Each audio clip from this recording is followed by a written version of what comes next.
Can you hear me? Check, check. Yeah, we can hear you, Karen. Thanks. Excellent. All right. And I can see everybody. Okay, do we have Jason? Yep, I'm here. Just finishing a little bit of dinner, unless you want a close-up view of that. Oh, no, I didn't get No, to. thanks. I don't know. I don't think so. We'll wait. All right.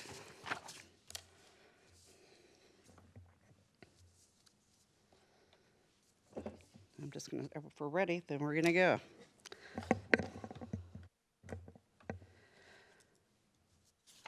Okay, so we are going to start City Council regular meeting, 6:35 p.m. on Tuesday, September 1st, 2020. Mr. Sugg, will you call the order? Mayor Karen Moran. Here.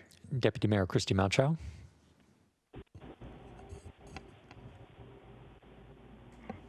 Councilmember Malchow, Deputy Mayor, she is out with the loss of her parents, so she'll be excused for tonight. Thank you. Councilmember Ken Gamblin. Present. Councilmember Jason Ritchie. I'm here. Councilmember Chris Ross. Present. Councilmember Pamela Stewart. Here. And Councilmember Kent Treen. Present. Okay, all unaccounted for. Thank you. Pursuant to the Governor's Emergency Proclamation 20-25, the city is unable to provide an in-person location for the public to listen to the virtual City Council meeting this evening. Meetings are still accessible to the public and public comment is able to be submitted. To view live, city website www.sammamish.us/TV21.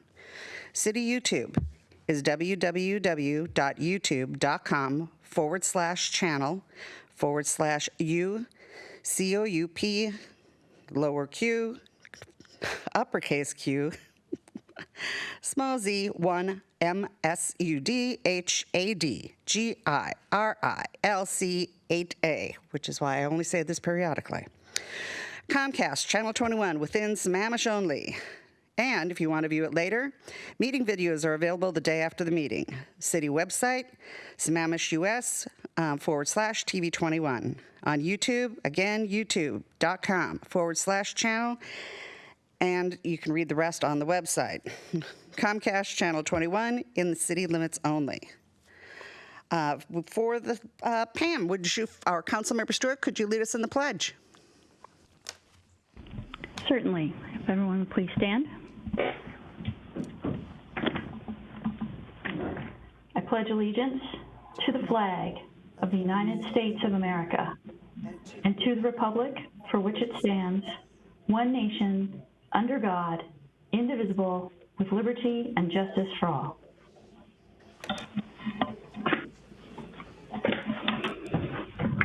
Thank you. Next, we have the looking for approval of agenda. Do I have a motion for the approval of the agenda? So motioned. Do I have a second? Second. Okay, I have a motion and a second. Do I have any discussion? Hearing none. All those in favor of the approval of the agenda, say aye. Aye. Aye. Aye. Aye. All those against, say nay. Great. Okay, COVID updates. Emergency management. Do we have Andrew on the line? Okay, we've got our emergency manager. Andrew. Good evening, Mayor, Council members, City Manager. Thank you again for allowing me again the opportunity to provide an update on the ongoing COVID-19 crisis throughout the state and Sammamish. A recent situational report released by the state of Washington is showing an overall plateau and potentially a slight decline in statewide COVID-19 cases, with the R factor, or the measure used to highlight how fast the virus is spreading from person to person, is remaining around 1. This statewide plateau is a mixture of counties that are holding stable that includes King County, counties that are seeing increase in cases, and a few, such as Yakima County, which are now actually decreasing. While the statewide plateau of COVID-19 cases can be seen as a positive overall, this unfortunately means that we are still seeing 10 to 15 Washingtonians dying each day from the virus. And if these numbers continue through the remainder of the year, then Washington will experience approximately 1,200 to 1,900 additional COVID-19 deaths by the end of 2020. With the over 1,900 deaths that have already occurred this year, this would likely make COVID-19 a top five cause of death in Washington this year. These numbers would also be exponentially worse if it were not for the mitigations that have been and are still in effect, such as face coverings and distance learning. Sammamish has unfortunately also seen additional COVID-19 fatalities since my last report. In mid-August, 2 more Sammamish residents died as a result of COVID-19. These were the first COVID-related deaths the city has seen since early May. This, including an uptick in positive cases that we experienced over the past month, is a sober reminder that the COVID pandemic is still very much ongoing within our community. Lastly, September is recognized as National Preparedness Month, so I urge all Sammamish residents to visit the city's website where they can find a host of emergency preparedness guides and resources. Just as we see states among the Gulf Coast now being threatened and hit by hurricanes while at the same time combating COVID, Sammamish is threatened by numerous hazards which also occur without notice and could have devastating consequences. So all residents should have a plan for what they would do in a disaster, supplies to see them through the recovery, and know how to stay informed before, during, and after a large-scale emergency. While many could not have predicted the prior and ongoing challenges associated with COVID-19, I feel that there's plenty that everyone can still do to ensure that we continue to strengthen our community's disaster resiliency. Thank you, and I'd be happy to answer any questions regarding this update. Council, do we have any questions for Andrew?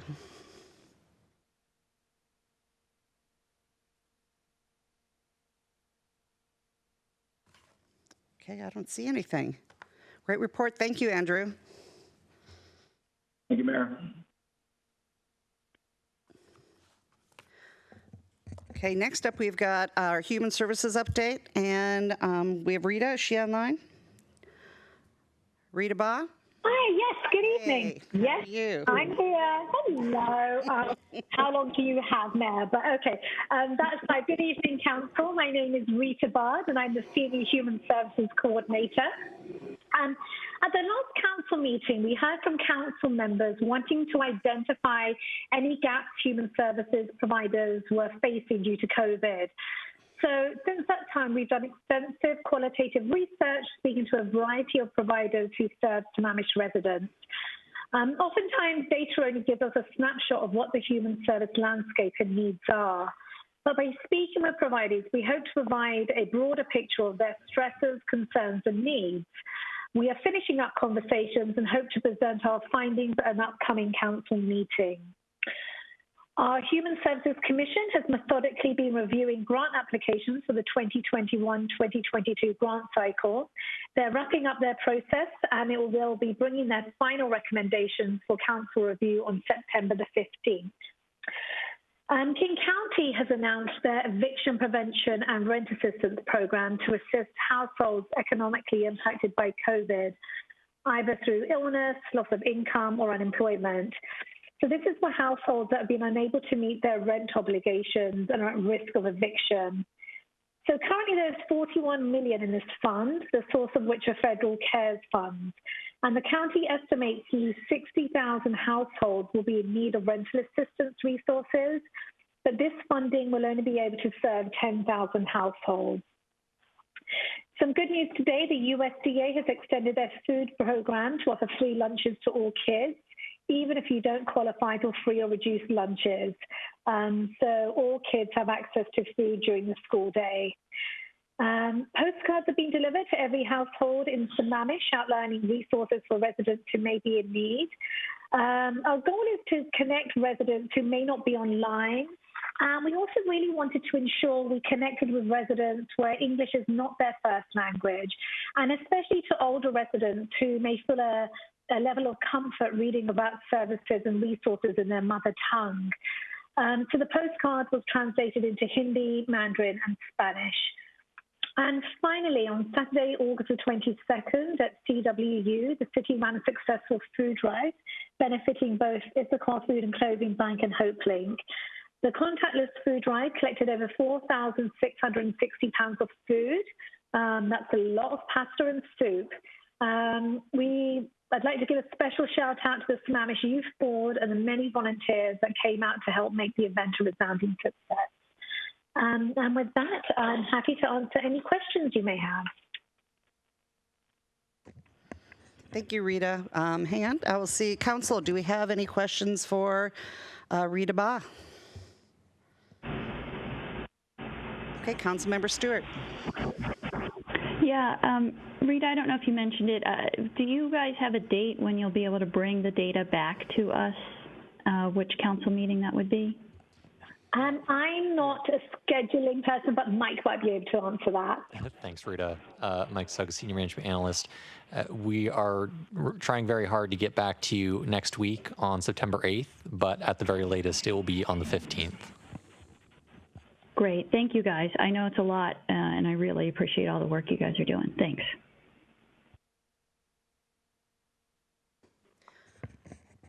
Councilmember Gamblin. Yeah, just piggybacking on Councilmember Stewart's stuff, probably the sooner the better. The funds are available, the need is there. So the sooner we get it in, the sooner we can make decisions, the sooner we can get money out the door. So keep that in mind. Thanks, Mike.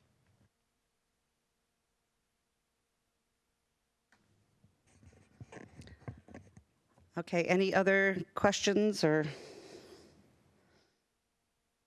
Okay, thank you, Rita. Thank you, Mike. I know you guys are working really hard on it, so I suspect it'll be here as fast as we can get it. Okay. Public comment. Pursuant to the Governor's Emergency Proclamation 20-25, the city is unable to provide an in-person location for the public to listen to the virtual city council meeting this evening. Meetings are still accessible to the public, and public comment is available to be submitted. Written comment. Written public comment may be accepted until 5 p.m. on the day of the meeting. Submit your written comments by email to the city clerk, lhatchie@sammamish.us, and the city council at citycouncil@sammamish.us. Verbal comment. Up to 3 minutes of verbal comment may be provided per person live during the meeting. Call the following number and input the access code when prompted by 6:30 p.m. the day of the meeting. The phone number 1-571-317-3122. The access code 929-348-197. Once you have joined, you will be placed on mute. The meeting operator will unmute you when it is your turn to comment. You will hear an automated voice say, "Unmuted." When that occurs, the operator will ask you to begin your comment. If you would like to provide public comment on the public hearing, please say, when you are unmuted, please say so. Sorry. When you will be placed back on mute and will have the opportunity to speak when we are in the public hearing. Mr. Sugg, how many calls do we have this evening? We have 4 people who have called in to provide public comment tonight. Excellent. So I will just reiterate some of the points that the mayor made. I will unmute callers in the order in which they join the meeting. When it is your turn to speak, you will hear an automated voice say unmuted. And please note, if you would like to speak on one of the 2 public hearings this evening, please say which one when you are unmuted. And I will place you back on hold and return to you when the council reaches that hearing. I will now go ahead and unmute our first caller. Caller number 1, are you calling in for the public comment or for one of the public hearings? Public comment. Okay. Thank you. Please state your name and the city you live in for the record, and then you may be able to begin your 3 minutes of public comment. Hi, Council. Good evening. This is Tom O'Dell, a former member of the Council, former mayor. Glad to see you all tonight. The reason I'm calling is one of the items up for discussion this evening is a presentation by Eastside Fire and Rescue. It's item number 12 on your agenda. This is not new. This concept of a public a nonprofit corporation was up for decision 2 or 3 times already and has never really gone anywhere with our council. I would urge this council to take a close look at it. Ask yourselves, what does this do for Sammamish? And what does Sammamish get out of being a member of a nonprofit corporation that we're not already getting today? One of the big downsides I see is the 10-year commitment. Basically, we're signing a 10-year contract with very difficult out capability. There are some good reasons for doing the nonprofit. There are also some others that are less beneficial to Sammamish. One of the things we should ask for is a revision in the funding formula. The funding formula we have today overcharges Sammamish and undercharges everybody else. We need to ask for a change in board representation. We have 46% of the population and only 25% of the membership. To me, this seems inequitable. But I would like to stop there and simply encourage that when you have this discussion tonight, that you take no action pending a deep dive into the issues. Because frankly, I don't see anything in this latest proposal that is that much better than the ones that have been turned down before. So with that, I will get off and wish you well. Thank you. Good evening. Thank you, Mr. O'Dowd. All right, moving on to our next caller. Caller number 2, are you calling in for public comment or for one of the 2 public hearings this evening? I have a very short comment here, and then I would like to address agenda number 8 Okay. in the public hearing. Okay, great. Please state your name and city you live in for the record, and then you may begin your comment. Thank you. Good evening, council members and staff. My name is Dave Osmer. We live and own our home in Providence Point, which is located within the Issaquah School District. Thank you for the opportunity to address your agenda item number 14. I'm commenting on the revised draft letter to the school district simply to express my appreciation to your staff for strengthening it considerably from the August 18th draft. It now incorporates the concerns you raised during your discussion at the August 18th meeting, as well as the concerns that I had raised in my oral comments at that time. I strongly urge you to approve it as written. Thank you. Thank you. All right, moving along. Caller number 3, are you calling for public comment or for the public hearings? I am calling for both, as the gentleman before me did. Are you planning to speak to both public hearings or just one of the 2? On the moratorium. On the moratorium. Okay, so for public comment, please begin your comment. Romero Valderrama, Sammamish, also a former council member. On August 13th, 2020, the city council was informed that the city projected revenues down by about $5 million in 2020. Overall trends also show revenue going down and expenses rising. Capital projects listed at the meeting show expenses exceeding revenue by $350 million.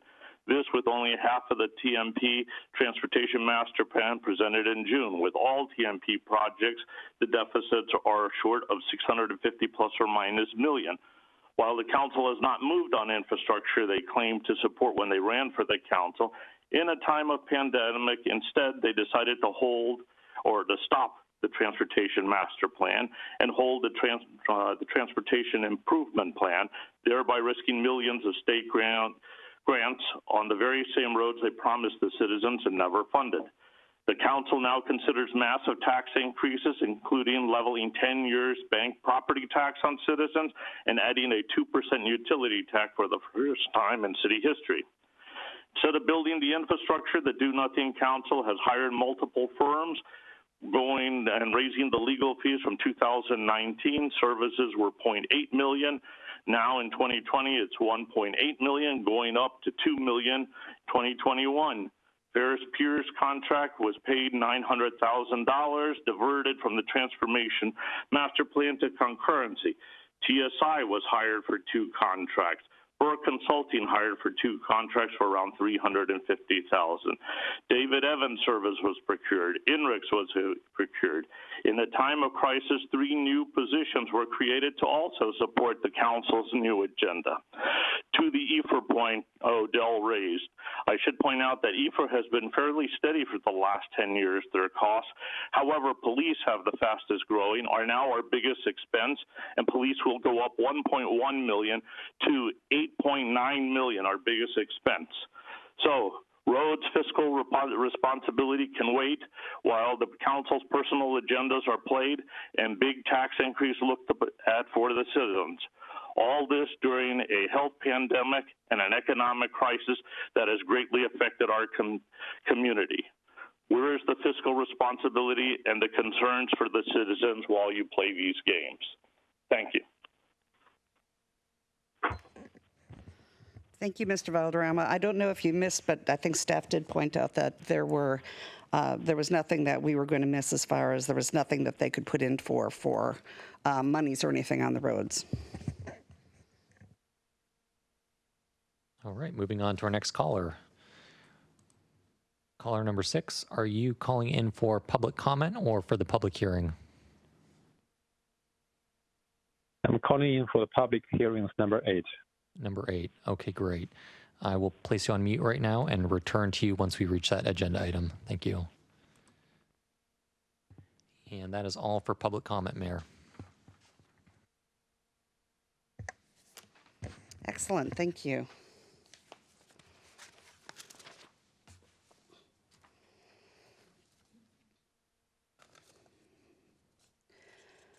Okay, the next we have is the consent calendar. Do I hear a motion for the approval of the consent calendar? I move to approve the consent calendar. Do I have a second? Second. Any discussion? Yeah, I'd like to remove the meeting minutes per the city manager's email earlier today. Okay. Okay, meeting minutes. So that is number 7. Do you want to remove them for the meeting, or do you want to have them rescheduled for the put back in later in the meeting? I think that's up to you, Mayor, if you want to try to add an agenda item for us to work through that, or if we want to schedule that for another time where we can get some additional input offline. It may be easier to do that. I think we have a pretty full agenda tonight. Okay, so can we put this in to when we're working on, whether it be the 8th or the 15th, when we're working on the rules and have all that stuff put together? Okay, excellent. Yeah. What are we working on? Not clear. I'm sorry. The city manager sent out an email earlier today stating that there are some conflicting recommendations on whether or not motions that are not seconded should be included in the meeting minutes or not. And so he just recommended that we get some clarity on that, on how we should handle that going forward so that we're consistent in how we handle that. Thank you. Okay, so with that removed, do we have any other discussion?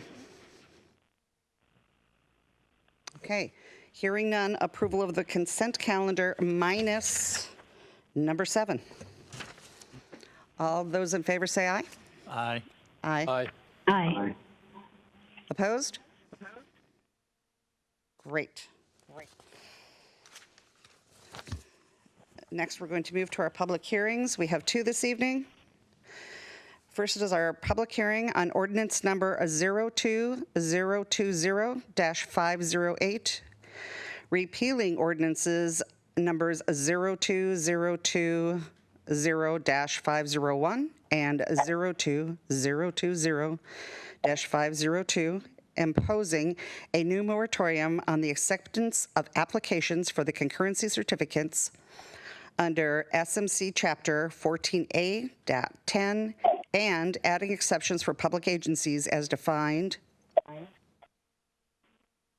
Are you looking? By SMC 21A.15.N or .915, declaring an emergency and establishing an immediate effective date. And Lisa Marshall, are you online? Yes, I am. Okay. Thank you, Mayor and members of the council. Ordinance 02020508 was passed by the Sammamish Council on July 28, 2020, establishing a moratorium on new applications for concurrency certificates under Sammamish Municipal Code 14A10. In accordance with RCW 35A63-220, a legislative body that adopts a moratorium shall hold a public hearing on the adopted moratorium within 60 days of its adoption. This agenda item provides an opportunity for the council to hold a public hearing and receive public comment on the moratorium at your meeting this evening. Notice was provided on August 12th, 2020 in the Seattle Times, and in addition to the comments received included in the agenda bill, I will add that we also received an additional comment today, this afternoon, from the Master Builders Association, and that will be part of the record as well. And I'll turn it over to you. Excellent. And I believe we have people online for this as well. Okay, so with that, we will open the public hearing. I don't have my... So we are opening the public hearing, and we will call for anybody who has got, who is online and who is on, wants to be on record, and I will turn to Mr. Sugg for processing that part. Thank you, Mayor. We have 3 people who indicated that they would like to provide public comment on this public hearing. Same with public comment rounds. I will unmute callers in the order in which they joined, and when it is your turn, you will have 3 minutes to provide comment. Again, please state your comment by stating your name and the city you live in for the record, and we will now unmute our first caller. Okay, caller, you have 3 minutes. Thank you. Again, good evening, council and staff. My name is Dave Osmer. We live and own our home in Providence Point, which is within the Issaquah School District. Thank you for the opportunity to address this important issue. I fully support the adoption of this ordinance. However, I am very concerned about the addition of exceptions for public agencies. If I understand it correctly, such exceptions would allow the Issaquah School District to ignore your concerns expressed in the draft letter you'll be discussing under Agenda Item 14 and make application for a concurrency certificate in spite of your moratorium on acceptance of such applications. I urge you to delete the provision for such exceptions from the ordinance. Thank you very much.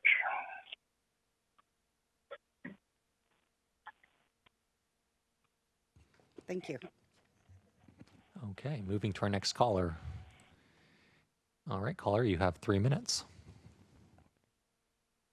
Yes, this is Romero Valderrama in Sammamish. This moratorium for concurrency is simply a farce. The required hearing of the original moratorium was never held by June 21st, and hence the pretest for this new moratorium that you then gave yourself more months for, showing the dysfunction and the lack of consideration of public opinion. Since October 3rd, 2017 to September 2018, we were already under a formal moratorium to specifically analyze traffic and concurrency. There was a level of service intersection that both the 17 and 18 councils unanimously supported. The October 18th, there was a volume over capacity that was added that was contested. It was unnecessary, onerous, and not based on reality, as it cited the capacity 40% less than actually measured. A logical error. The Growth Management Board had invalidated that addition because its adoption violated SEPA and GMA. The challenge ordinance is no longer operative. Yet, instead of going to the level of service that was unanimously approved, at the next council meeting, you put in another moratorium and at millions of dollars at taxpayers' expense in the middle of a pandemic that I had just detailed a little earlier. This council often cites the needs to be building infrastructure, yet, however, has stopped the holistic transportation master plan, held the transportation improvement plan that forsakes millions of dollars. The packet today lacks credibility to support it, citing COVID.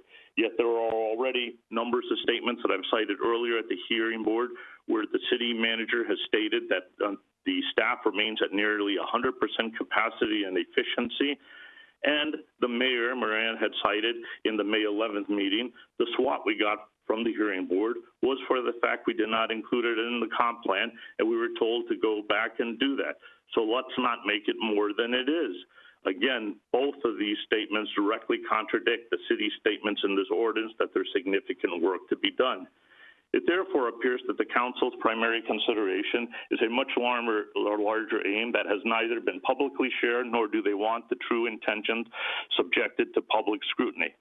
Drop the moratorium, stop wasting the millions of dollars of taxpayers' money on endless legal and engineering fees that have nothing to do with infrastructure promised since 2017.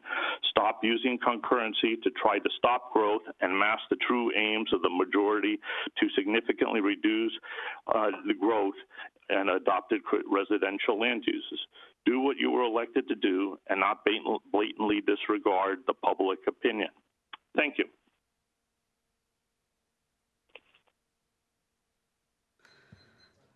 As always, you were to the second, Mr. Romero. Thank you. All right, moving to our last caller on this public hearing. I will unmute you now. Okay, caller, you have 3 minutes. Good evening, council members. My name is Darren Chang. I currently live in Shoreland, Washington. In fact, I just moved back from New York City to Washington, where I went to high school. I'm looking at building my own houses, and Sammamish is one of the areas I'm looking very closely because of the great school system that you have there. And I'm interested in knowing the outcome of the moratorium because it affects my search for a vacant parcel, which I plan to build my own house on the parcel. As you probably know, there has been an overheated housing market in the greater Seattle area. Houses have become really expensive, and there is a housing affordability issue. This moratorium seems to put more stress on that because if I can't, afford a completed house, and if I can't find a vacant land to build my house, it's becoming more difficult. I'm just afraid that at the end of the moratorium, if it clears up by January of next year, there will be a surge in housing permit application and will further delay the process. So these are just my personal concerns. Thank you. Thank you. We have no more commenters for this public hearing, Mayor.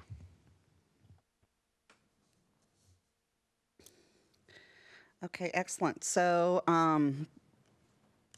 we've got public comment. I don't know, Council, hopefully you have read.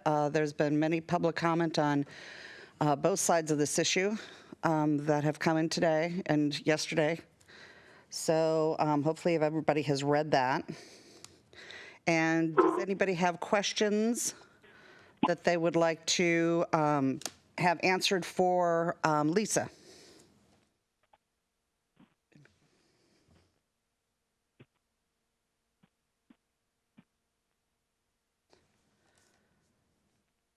Okay, I'm reading because mine froze for a moment there. Does anybody have any questions? None? Okay. All right. That being said, so I'm looking then for a motion, I guess for approval of. Is that what we're looking for? All right. It's already been approved. So do we close this or do you want to leave it open? Okay. Then we are going to close the public hearing this evening. And it is, do we have to give you a time for closure? It is 7:08. Yep.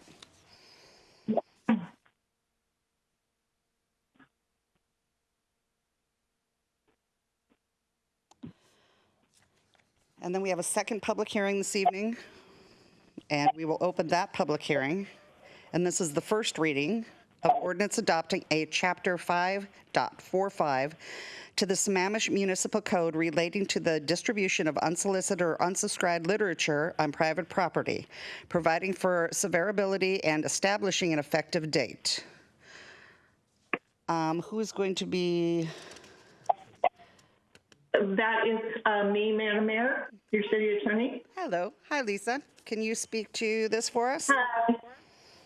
I sure can. A majority of you were interested in seeing an ordinance come forward that would prohibit leaflets and circulars being scattered and distributed on private property. This ordinance was modeled after one in San Carlos, California, and I was able to speak with that city attorney regarding his experiences. And he did quite a bit of work engaging with the press and the community and came up with some methods that seem to withstand some constitutional scrutiny.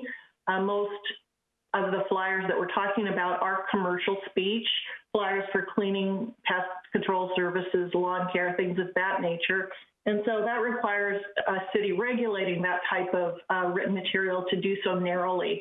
And I believe this accomplishes that goal. This would prohibit the throwing, distributing, scattering on private property, any material that's defined within the ordinance as literature, and that definition is quite broad, but would limit it to essentially the types of material I'm talking about, not to legitimate legal documents or something that a resident has subscribed to and wants. In order to differentiate between the material that residents have invited to be distributed onto their property and those who do not want the material distributed, we're proposing that we would maintain a registry on the city's website and then in City Hall. While the written materials before you contemplate that a resident opting out of these materials would sign a declaration or an affidavit that would be maintained by the city clerk. Subsequent to drafting this ordinance, Councilmember Gamblin had actually a very efficient idea, which would take some of the workload off of the city clerk's office. And we're looking into having that registry be maintained on the website through a Google Docs or Google Forms platform, where the person would provide an attestation that they don't wish to receive the materials. We think that would be a little bit more efficient. So in between tonight's meeting and the next public hearing, we will have investigated that further. There is also an exception for delivery of the yellow pages and the white pages, and I was probably as surprised as you are that those are still being delivered, but there is a one-time per year exception to enable those books to be delivered as well. There is a $500 violation for each violation of a notice that is on the registry, so a $500 penalty per resident that has notified the city it does not wish to receive materials. We contemplate this process being complaint-driven, a lot like our code enforcement process, so that individuals who receive material, who have refused it, who are on the registry that having refused it, would bring that to the city's attention, and then we would move from there with the civil penalty. There's a lot more material in my agenda bill that I will not go over tonight, but I'd be happy to answer any questions that you have. We're also recommending that you keep this public hearing open until September 15th due to the fact there was a slight change in the title that was noticed for tonight's hearing, and in order to also provide additional opportunity for members of the public to comment. That's all I have, Madam Mayor. Thank you. Okay, so I suspect there's going to be some discussion on this because I know I had some thoughts. So I'm going to do a round robin.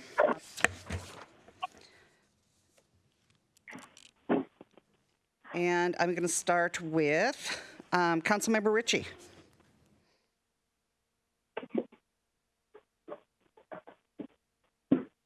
Thank you. I guess the question I had was costs associated with the, generally speaking, is there a prediction of the cost of having I guess now we've kind of established that there's a change in this, that there may be something coming up that's going to have a different amount of staff input or staff capital expense or capital time spent on dealing with this. So I'm not sure if I have the information yet to get the answer to that question yet, but my concern is the amount of cost or the amount of time that's going to take to manage this. And I think $500 is pretty steep for something like this. And I guess we'll just wait to see what the changes are around the 15th. Thanks. Okay. Councilmember Ross.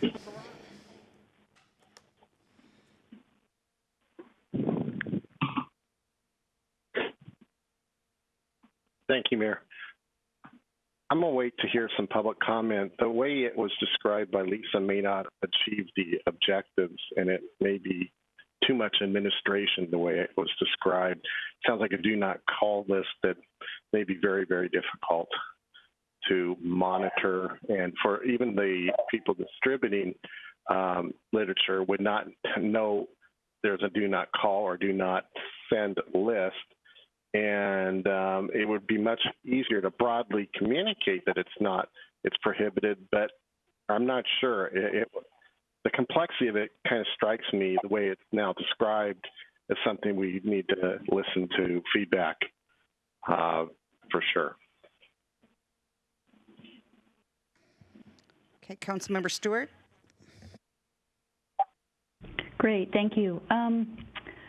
First, I have some concerns because Lisa stated that a majority of the council wanted to see this ordinance, and that is a bit of a concern to me that I saw an email requesting that we add an agenda item to discuss whether we wanted to prohibit materials being distributed in plastic bags to reduce plastic pollution. I didn't see anything else, and then this ordinance seems to be very broad in scope, and that concerns me, and especially if there were a majority of people contributing to that, that seems like we have a violation of the OPMA. Moving beyond that, I'm all for us taking actions as a city to protect the environment and to make our daily living more sustainable. But I'm not sure that this is a problem that requires this level of sort of a big hammer from the government. I haven't seen any complaints. Do we have a long list of complaints of litter? Do we have information that this is clogging up our sewers? I'm just not sure that this is the biggest bang for our buck in terms of actions we as a council can take to have that positive impact on the environment and improve our sustainability. I also think that right now is maybe not the time. We are 63 days from an election. And so while there may be some carve-outs for certain types of campaign literature, again, it's very complicated. How will people know how to follow it? How do we make sure that the residents understand what the carve-outs are so that they don't call in and say, hey, I signed up not to get anything and I got stuff, and it might be stuff that isn't covered. And so I just think that that generates a lot of noise, and I'm not sure we should be doing things that would negatively impact campaigns 63 days before an election. We're also in an economic crisis, particularly hard-hitting to small businesses. And this is a way, as is stated in the materials in the handout, where a lot of small businesses like house cleaning services, lawn services, gutter cleaners, I know we get notifications every year coming up in the fall where people will come out around and bleed out the air from our lawn sprinklers and stuff to make sure that they don't freeze, right? And that information we get by small businesses being able to come around and leave a flyer on our house because they can do a whole neighborhood at a time and they get people to sign up. So it just seems like this is a time when small businesses are being hit really, really hard. And is this the right thing for us to do in terms of that cost-benefit analysis of the, positive environmental impacts versus the negative impacts to our small business community? I also did a little research today, and a survey from the Stanford Latino Entrepreneurship Initiative found that 83% of Latino-owned businesses reported a negative impact from COVID-19 in June. down from 88% in March, yet the share of Latino-owned businesses reporting revenue decline rose from 31% in March to 74% in June. And if you look at a lot of these small businesses, they are either minority-owned or employ a lot of minorities. So again, I'm not sure that right now is the time for us to be taking away a very low-cost way for small businesses to advertise and drum up business, unless we have the data, right, that says that this really is a huge problem, and that this really is the thing that the council should be taking action on to improve our sustainability. I also have concerns about the cost involved in maintaining the registry and enforcement. Again, we just got an email this week from the city manager saying that we are very behind in our other enforcement complaints, and that the staff is a bit buried here. So is this something that we really think is so important and such a huge problem that we would bring additional staff on to try to manage those complaints? So I just feel like this came on very quickly. I feel like we need a lot more input from the community. I don't know that anyone has reached out to the business community. Again, I thought that at most we would have a discussion about this. I didn't know we were going to be bringing forward an already written ordinance and having a public hearing all at the same time. I think that something like this, we should get a lot more public input, reach out to the small business communities that are going to be negatively impacted by this, and find out what that impact would be. And again, do we have any data? Can anybody provide any data on terms of the magnitude of the environmental problem that this poses? I would like to say if we're really concerned about, our environmental stuff, there is so much that the council can be working on. For example, adding a code for new construction that requires hot water recirculation systems. That would save about 12,000 gallons of water a year per household. That, to me, would be code worth looking into and worth working on. I'm not sure that the flyers from house cleaning services and the gutter cleaning services is really going to save the environment, but it certainly may have a very negative impact on some of our small businesses around here, especially right now. Thank you. I do have another question, too. Does anybody have any information? Do any of our neighboring cities have anything like this? Because I think Councilmember Ross raised a great point that says, how will organizations even be able to know how to comply if local jurisdictions, or if we're like the only one that has it, people aren't even going to know to look for it. And so people are going to inadvertently potentially violate this, certainly with no ill intent. And again, I'm not sure that right now is when we want to be smacking some small business with, $500 fines when they weren't even necessarily aware. So do we have any information? Do any of our neighboring cities have anything like this? Councilmember Stewart, in my research, I found Bellingham has an ordinance like this. It appears to has been in effect for quite some time, but Bellingham is the only city in Washington that I found. There are quite a few in California, and this one was after San Carlos. So no one nearby, because Bellingham's certainly not a neighboring city, right? Correct. Okay, thank you, Lisa. That's very helpful. So, again, I'm happy to have additional conversations. I think this is moving way too fast, and I think the downsides of this at this point in time, without any data, far outweigh any potential upside. Thank you. Councilmember Trine. How do they say it? A death by 1,000 cuts. So our environment just gets to continue to be cut and cut and cut and cut and cut. And so we sit here and do nothing. So I'll just say this, that if you're going to just throw literature, you're going to throw circulars onto our driveways, sidewalks. We don't want that in the city. The stormwater, plugging up our drains, that's not a good thing.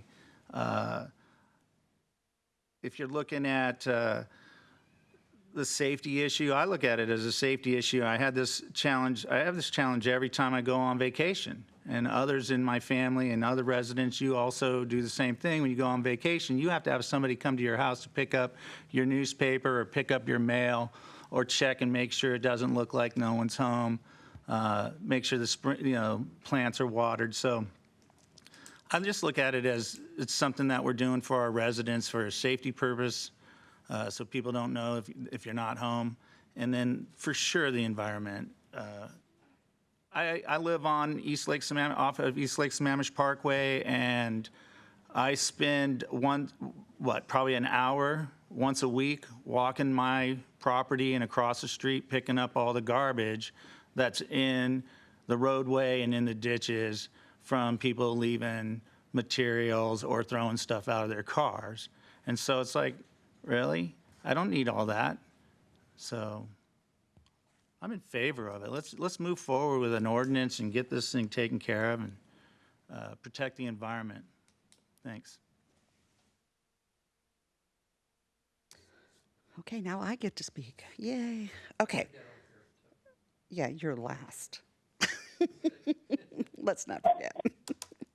Okay, so I think the first thing that this brings to mind is the political pieces. One, from a political standpoint, what a bummer if you don't get to just, put it around.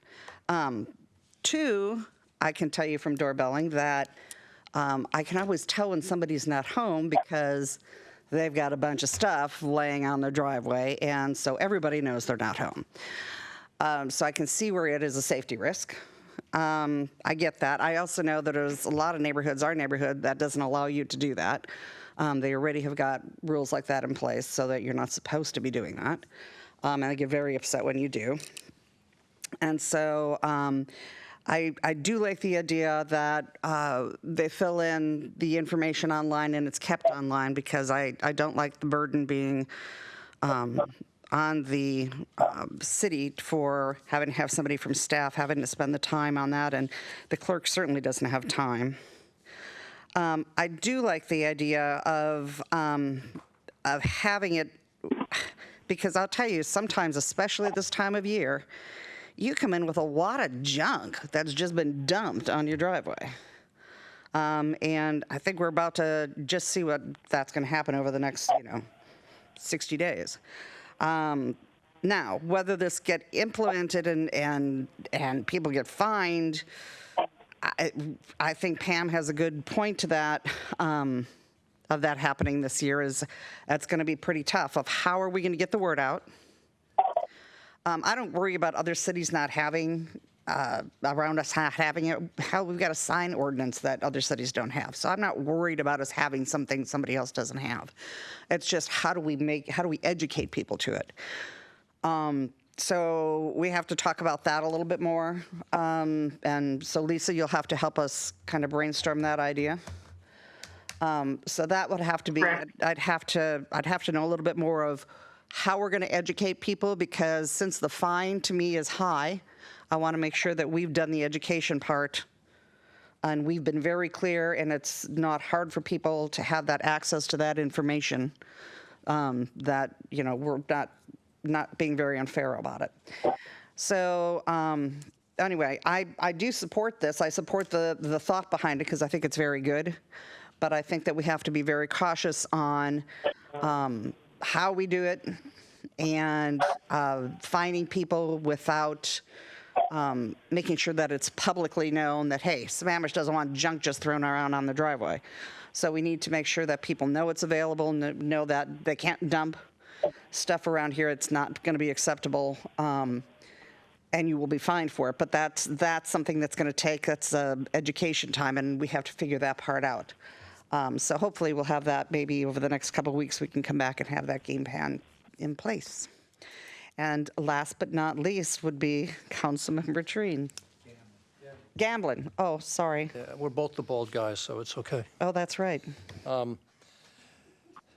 Thank you, Madam Mayor. So a quick question to council, or to Lisa, is when I was thinking about this, I was thinking that... Sorry, can I make a point of order? I'm not sure that Councilmember Gamblin should be even participating in this, because wouldn't Councilmember Gamblin's business benefit from an ordinance like this? So Councilmember Gamblin, don't you run an advertising business that if we, I'm sorry, I've raised a point of order, it's for the mayor to weigh in on.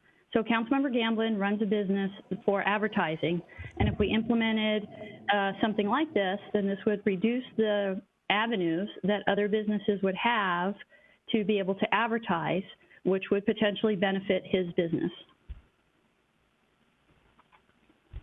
Madam Mayor, I can speak to that if you I wish. would love that. So there are direct and indirect conflicts of interest. This does not, even if Councilmember Gamblin did have, and I have no idea what Councilmember Gamblin does for a living, but assuming that he did have an advertising business, it would not rise to a direct or indirect conflict of interest because he has no way to financially benefit directly. He's not entering into a contract with the city, nor does he own shares in a company that is entering into a contract with the city. And those are the two bases for conflicts of interest. Can I ask a question, Madam Mayor, of the attorney? Of course. Sure. So Councilmember Gamblin runs a firm that does advertising for businesses in the city of Sammamish. So while he's not going to enter into a contract necessarily with the city, he is basically taking away anything other than direct mail or using a publication like his for our local businesses to advertise. So how is that not an indirect conflict of interest? Because the state law regarding conflicts of interest has been very specific that there are direct and indirect conflicts, and the definition of an indirect conflict is to own stock or shares in a company that has entered into a contract with the city. So those aren't my definitions. Those are the definitions set forth in state law. Okay. Thank you. Okay, Councilmember Ross, I see you have a comment. I'm going to let Councilmember Gamblin, is it pertinent to this? Can I let Councilmember Gamblin finish, or is it pertinent to the point of order? Councilmember Ross? No, I just had a follow-on comment. Okay. So, All right. Councilmember Gamblin, go ahead, speak. Okay. Okay, Councilmember Gamblin. Thank you, Mayor Moran. So quick question that I have is, thinking about this, I would assume that the level of work for the city, which a couple of council members have expressed concern on, would be much, much less if this was an assumed and opt-out ordinance, which means we assume that people do not want stuff thrown in their driveway indiscriminately. And if you do want to allow stuff to be thrown into your driveway, then you can go ahead and opt in on the city website. So possibly that can be looked at, Lisa, and I believe that would minimize the amount of work that we'd have to do to administer the site. So speaking to the, I'm really kind of amazed at some of the input we're getting, that we're willing to sacrifice the environment to allow businesses certain advantages to throw stuff in people's driveways. When I was out knocking on doors for the election, I came upon multiple situations where Mayor Moran mentioned the same thing, where there was a half dozen little plastic bags sitting in somebody's driveway, and I didn't bother going because it was clear nobody was home, nobody was picking them up.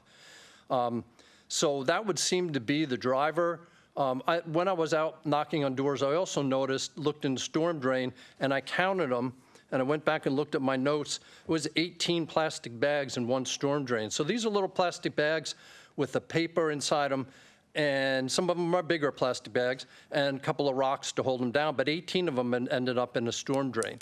So right there we have a pretty major environmental problem, which again, most council members have have said that, that they don't want the environment to be impacted. So when we're looking here at measuring, should we allow our local, whoever they are, in fact, most of the ones that I looked at were not local companies, should we allow indiscriminate pollution of our waterways and our storm drains to occur to benefit businesses? I have my questions on that. Doesn't seem to make sense to me. It also seems really scary to say, let's allow this to continue to happen. Sure, throw what you want in the driveway, and it's basically raising a red flag that nobody's home. Come on in, rob the house, nobody's home, there's a bunch of stuff in the driveway. So it's a public safety issue which needs to be taken seriously by this council. So if we look at doing an opt-in, where you have to call in to say yes, or you have to go to the website and say, yes, I do want unsolicited plastic bags and other things left in my driveway, that would seem to solve the problem on the cost and the staff time. So again, just wanted to reiterate, this is about the environment. This is about plastic bags flowing into our waterways, flowing down to the Sound. There was a very vehement support by many people on a plastic bag ban last year. And that has a minor impact on our waterways and pollution. This is a direct impact on our waterways and our pollution. Thousands of plastic bags flowing down into the storm drains, right into our creeks, right into the Lake Sammamish. So again, it seems to me a kind of an automatic. If you're looking to protect the environment, if you're looking to protect the public safety of your residents, you put this in place. If somebody does want to receive, as Councilmember Stewart says, she wants to receive information about getting her irrigation, then she can just go ahead and log in and say, sure, leave the stuff on my driveway. Or you can go to the internet, where most people do, and find somebody to do that service for you the way most people do. So anyway, I support this, and I think we should put this through. Madam Mayor, can I make a few remarks about political speech that I think are fairly important? Absolutely. I just wanted to clarify that there is an exception for campaigns, and assuming that campaigns, people want a doorbell in support of a campaign, nobody's home, they can, under 060 subsection C, leave something, but it has to be affixed. So you'd have to affix the campaign material to the doorknob with a rubber band so that it's not going to blow away. And in that matter, some of the campaign activity can continue, but what would not be permitted is to just have the leaflets or the circulars, whether they're in a plastic bag or not, just sort of aimlessly thrown or distributed on the property and not have it attached somehow. That's all. Okay. That's good to know. That saves me some money. Thank you.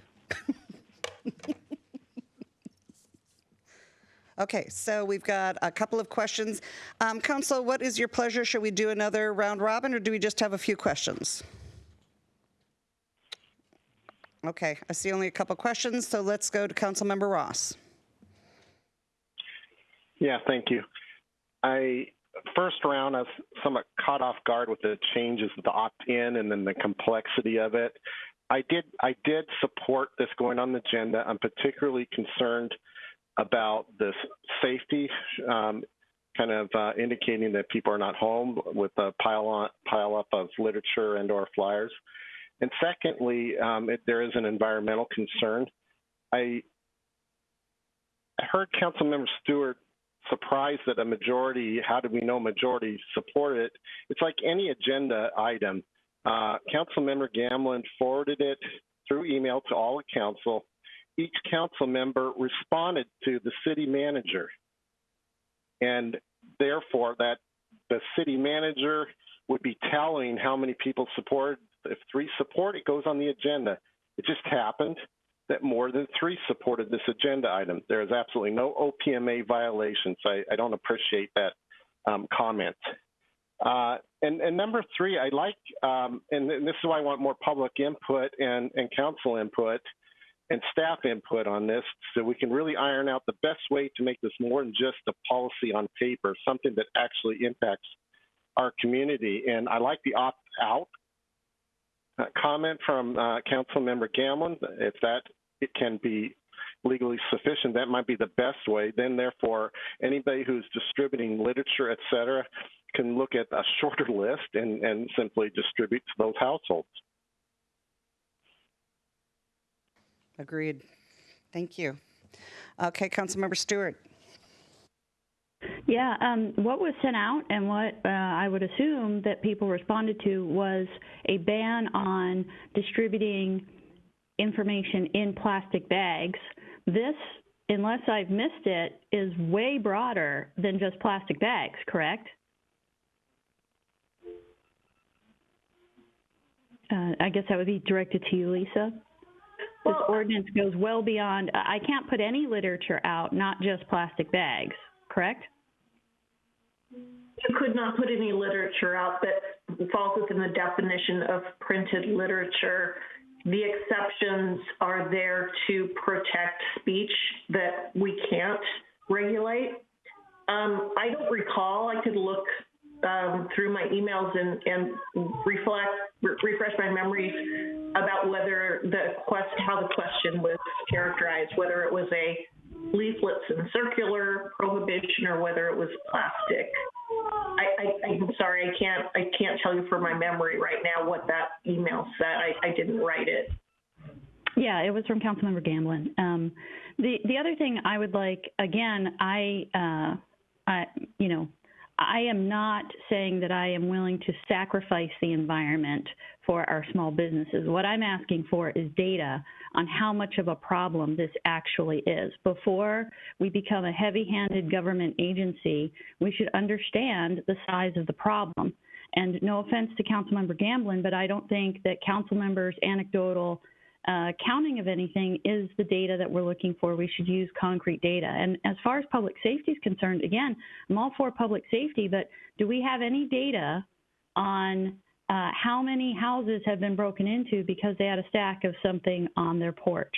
Again, if only one other city in the entire state of Washington has any kind of ordinance like this, I would just like to see the data. So I'm just saying that just like we didn't want to make any decisions on distributing aid to people during a public health and economic crisis until we had all of the data, I think that before we make any decisions on this, we need to have the data.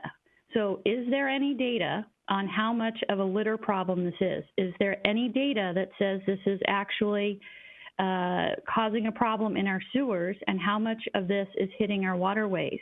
Is there any data on how much this is a public safety issue? So I would like to see that data before we make decisions that have huge negative impacts on local businesses. The other question I have is how would this impact a potential newspaper? If someone wanted to start a local newspaper and start a distribution, would they be exempt or would they also fall under this if they wanted to distribute? So remember how we used to have the Sammamish Reporter. What if they wanted to come back? What if the Issaquah Sammamish Reporter wanted to distribute their paper in our city again? Would they be prohibited from doing so? Under the way the ordinance is written, people would opt in or opt out to receive the Sammamish paper. Okay, so it would apply to the paper as just like it would apply to anything else.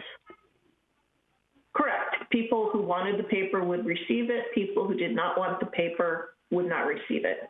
Okay, and then in terms of the cost, my concern about cost was less about maintaining the registry and far more concerned about dealing with the complaints that would come in.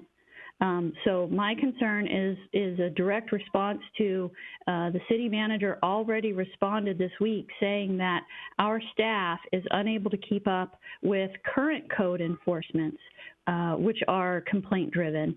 And this to me would be something that would generate a lot of complaints because there are exceptions that have to be there, that it would be very confusing. If I opted out of receiving information and I receive something that we couldn't actually regulate, once it hits my porch, I'm going to call up and complain.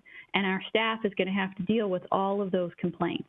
And even if you want to make it the other way and you want to make it that you have to opt in to receive it and everything is prohibited, I think that that is just seriously heavy-handed.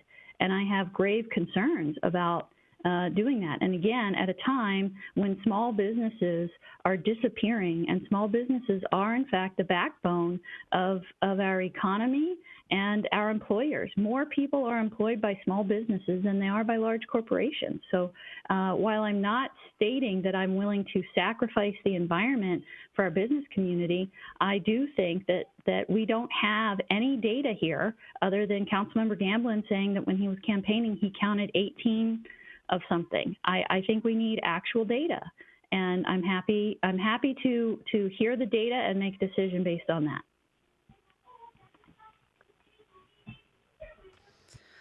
Okay, so we have our city manager. Maybe you can enlighten us into what the dump trucks find or something. No, on the issue that I was speaking to the city council on was on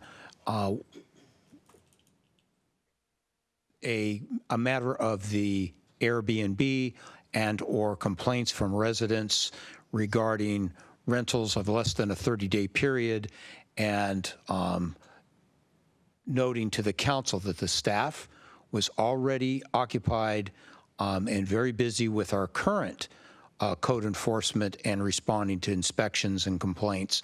And I'm concerned about us, and I won't chase complaints that aren't codified. And the issue of rentals less than 30 days is not codified, and I was pushing back on that issue, and I'm not going to dispatch or support our code enforcement officers going out there and doing something that's hypothetical or based on memorandums, and that's what I was referring to.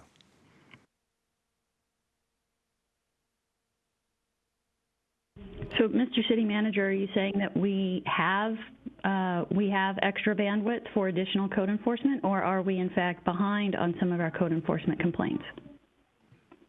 I haven't worked in a city yet or talked to a city manager yet that has proactive code enforcement. Everybody is reactive, and when it comes to reactive, most people aren't adequately staffed. And if the council's so inclined, it's the budget period, if they want more code enforcement, we can simply add to the budget, but we need to be able to recover those costs or absorb it. So those are kind of a loaded question. I don't know how else to respond, but how I responded. Always concerned about that, and I don't want staff spending their time chasing down things that don't have any enforceability. I expressed that to Lisa, who's doing some research on that particular issue, and we don't have anything that's codified for Airbnb. We can treat those as noise complaints. We can respond to them as disturbing the peace, but unless the council wants to codify something like that, and we're going to look into it and provide some opportunity for the council to deal with that, and we will. But cities never have enough code enforcement officers. Okay, I have got Councilmember Gamblin in the queue. Thank you, Madam Mayor. So looking at this a little more closely, number one is data. So I could go and talk to Chief Pengray and ask him whether when there's a car broken into in a driveway, or whether somebody throws a brick through a window and breaks into a house, that they go and shine their flashlight on the driveway and determine if there's anything sitting there. I would imagine the answer would be no, that's not something that they check. So it's not a question of, in my mind, of is it data-driven. I think everybody has received stuff on their driveway that's unsolicited. I think everybody in the city, in fact, I think everybody who's spoken has mentioned they've received things. Councilmember Stewart seems to indicate that it's a valuable tool for small businesses, even though it's damaging to the environment. You can't have it both ways. Either it's valuable to the businesses because they do it a lot and it happens, or it doesn't happen, so it's not valuable. So I don't know which way it is. So if we're concerned about the cost on enforcing this, when you enforce it, you fine. So with a $500 fine, I would imagine going out and enforcing it and receiving a $500 fine because they're not supposed to be doing it, is going to put the revenue in to pay for the enforcement. So again, to me, it's a really simple question. There's a hard argument to make to say, yeah, let's tell anybody who wants to come into the city and throw stuff all over the city, everybody's driveway, go ahead and do it. We're cool with that. That's not something I'm cool with. I've seen it myself. It's a mess. It looks messy. It looks bad in the city. It lets people know when you're not home. Anybody driving around looking to break in would look and see, are there newspapers in the driveway? Are there a bunch of these plastic bags? Maybe they're out in Arizona for the winter, and that's when they tend to build up. So again, it's very straightforward.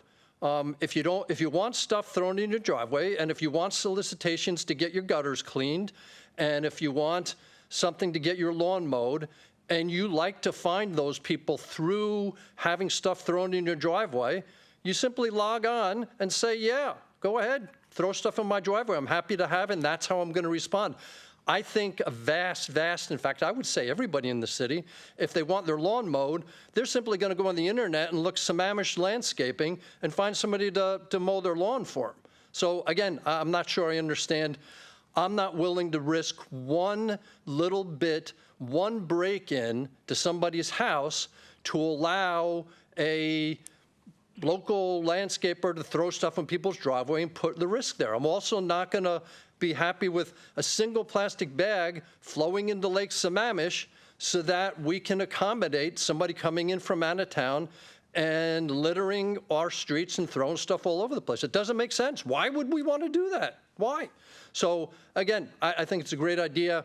I don't see a lot of downside to it. I'd highly advise that when Lisa works through the details a little bit more, that we vote and go ahead and adopt this. One last thing.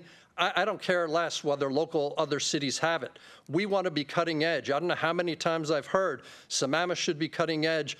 We're a tech city. We should be cutting edge in tech. Well, we're an environmental city. We should be cutting edge in environment also. We shouldn't wait to see if everybody else does it. How about we do it and wait to see if everybody else likes it, and then they follow our lead?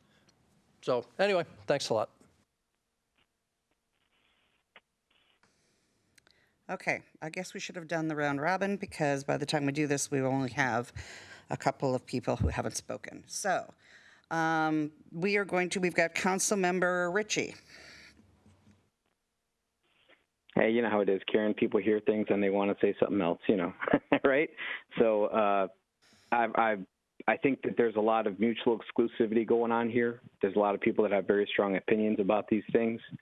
I do think you can want to support small businesses and protect the environment in as much as, and at the same time, not put an undue burden on free speech or government and staff and bureaucracy to have to do things that may not have the bang for the buck. I do think that it makes sense to try to figure out the actual, the depth of the problem, the consequences of the problem, and we spend an inordinate amount of time measuring traffic and measuring again, right? We still are, what makes sense, what doesn't make sense, and it's a hard thing to try to figure out, right? So I would think that we could go to Sam Platt or some other organization like them that essentially monitors or is aware of the amount of plastic waste that winds up in our sewers and streams, and to figure out if they are tracking it. And if they're not tracking it, then I just think that we're just kind of speaking anecdotally, right? And I can appreciate that there are strong feelings about wanting to protect the environment. Count me in. I can appreciate the desire to lessen the amount of plastics or non-biodegradables in our environment. Count me in. I can also appreciate the same strength, same desire to want to protect the small businesses and those that are not necessarily able to access the internet or aren't necessarily able to feel comfortable finding something, or maybe just that one day somebody throws something on your front driveway and you're like, you know what, I didn't mean to do that, and it's good timing. I think that there is a benefit. There are some drawbacks, right? I don't think it's a slam dunk either way.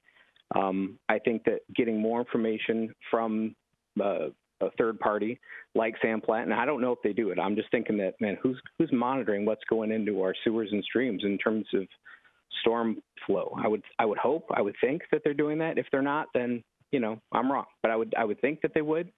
And then that might provide us some baseline to say there's X amount of homes in the city, and that's generating Y amount of essentially non-biodegradable plastics in our sewers. And does this proposal or this proposed ordinance solve that problem? And is the benefit that's being attempted by solved by the ordinance is that what's the cost benefit of that on staff, on people opting in or opting out? And I don't know. I guess I'm willing to listen, but I would like some more information before I can try to figure out whether or not it makes sense in terms of capital expenses and costs and burden on the citizens, and frankly, capitalism. It makes me concerned that, we're maybe putting the cart before the horse before we have the information. So I would hope we can get some additional information. Thank you. Okay, so I had a question, and maybe you can answer this for me. City Manager, Mr. City Manager. So I'm assuming this is going to be the vac trucks. I don't know if they check what's in the vac trucks. I mean, Well, in answer to that question, the city leases our contracts out for vac trucks to clean out the debris basins a couple of different times a year. Certainly before storms, we go out and our crews do that. But that stuff, you don't usually see what you're cleaning out. You just know you're getting dirt, debris. Debris could be plastic bags, could be chunks of paper, all of the things you see normally in the gutters that get down to the storm drains and clean it out. And nobody goes through that. Having run a major sewer operation for a short period of time in one of my interim gigs, the collection process is not one that shows up even unless it's a lot of pre-filtering plastic bags. Most everything else gets broken down and cleaned out in other ways through raking processes. So I don't think that I'll reach out to Sam Platte Water District to see if they have anything, but I'm not anticipating that anything would exist there. And I know our debris trucks, that's just a collection and then go to a licensed dump to be able to clean out their trucks properly. okay, I'm going to finish for the two council members that have not spoken, and then I see two of you. I'll give you 30 seconds for quick, if you can stay in that 30 seconds. Okay, so Councilmember Train, did you have anything you wanted to add? Microplastics. Thank you. Okay, I don't have anything that hasn't already been said at least twice. So I'm going to pass. I've got Councilmember Ross and Councilmember Stewart. If you guys can keep it within 30 seconds each. Councilmember Ross. Okay. Thank you. I just wanted to go on the fine. I'm concerned this is not going to be widely known since it's not mainstream. So therefore, we can slap $500 fines on people that are generally innocent, not knowing about this law. So I don't want to lay a lot of fine bear traps in Sammamish. So therefore, I'd recommend we consider a graduated fine structure. It starts low and goes higher for second and third offenders, and even consider a warning the first offense. So consider that as we write policy so we don't continuously just slap our citizens for unknown policies. I would agree. I think that's part of the education thing I was hoping they'd come back with. Councilmember Stewart? Yeah, I really appreciate Councilmember Gamblin and Councilmember Treen's concerns over plastics. And so I would say that if our concerns, and I have grave concerns about plastic as well, that instead of focusing on literature being distributed to people, that we focus on actually banning all single-use plastics. And that way we aren't targeting small businesses who are trying to advertise. We're being much broader about it. We're going to ban all plastics. So if you want to distribute literature, it can't be in a plastic bag. But we can also then hit up things like straws and the other single-use plastics, which we do have data on, many organizations have data on, is a huge problem locally in streams as well as in our oceans. So I would be fully supportive of a single-use plastic ban citywide, which I think would cover all of the environmental concerns and then some. that would address this in a much, much better way and not necessarily have the same kind of downside on these small businesses who are just trying to get the word out, and wouldn't confuse our residents either in terms of what is and isn't allowed. Okay, then our less than 30 seconds. Okay, so again, I'll reiterate, you can't have both ways. You can't say, I want to support small businesses to enable them to throw stuff in people's driveways, and then come back and say, but I support the environment by not having pollution occur in the city. They're mutually exclusive things. So, and I'll just give you one quick example on fines. Our docks were full. We had an ordinance out there. Our docks were full. We couldn't get people off our docks. We put a $500 fine in place, and the dock is empty. So if we're looking at having an impact on somebody, let's do that. Also, on the plastic bag or non-plastic bag, doesn't really matter to me whether it's in a plastic bag or not. Most of them are, because the security issue is just the same. Stuff's laying in people's driveway. It's a security issue whether it's in a plastic bag or not. Thanks. Okay, we have a comment from the city manager, then I'm going to close this part of the hearing. Well, one of my conversations with someone, and Chief Pengray isn't here tonight to speak to the issue, but having dealt in the law enforcement field and code enforcement for a number of years, I recall the broken window syndrome. And what you're talking about is an accumulation of debris that brings attention to itself. The broken window syndrome.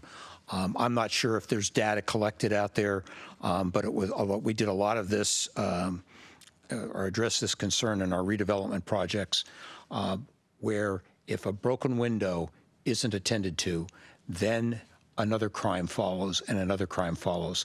So from a code enforcement standpoint, from an attention standpoint, from a crime deterrent standpoint, you pay attention to the broken window, you get it fixed, or you clean up accumulated debris, and it tends to keep the attractive nuisance to a minimum. So I just wanted to share that. Thank you. Okay, so with that, I'm going to stop the discussion for this evening. We are leaving the hearing open to the 15th. Am I correct with that, Lisa? Yes, that's correct. Okay. So the hearing will be carried over to the 18th. And we have a question, Councilmember Stewart. Yeah, is there any way to keep it open longer so that we can get some more information and make sure that we get appropriate input from the public and the business community? I'll defer to the city manager and the council on that. You can keep it, technically you can keep it open as long as you'd like. I just feel like this, again, it started out as a request to ban the distribution of information in plastic, and it's evolved into something very broad, and it's all happening very quickly, and I think we should get appropriate input and data. Is that something I need to make a motion to request that, or? Why don't we evaluate where we're at on the 15th?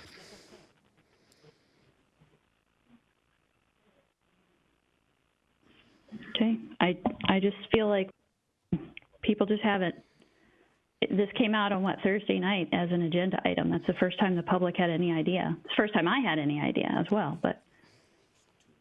Okay, so yeah, well, let's evaluate it on the 15th. If we're not happy, then we can extend it. Okay, yeah, because that's 2 weeks. You can do a lot in 2 weeks. Okay, so let's move on to presentations and proclamations. We have got two proclamations this evening. We have got one on childhood cancer, which will be read by Councilmember Gamlin. And we have one on Welcoming Week, which will be read by Councilmember Treen. So Councilmember Gamlin, would you please read us the first proclamation? Yes, this is a Childhood Cancer Awareness Proclamation, Childhood Cancer Awareness Month. Whereas each year in the United States, more than 15,000 children from birth to 19 years old are diagnosed with cancer, equal to about 42 childhood cancer diagnoses each day. And whereas each year worldwide, there are more than 300,000 new childhood cancer diagnoses, equal to about every 3 minutes a family will hear the words, "Your child has cancer."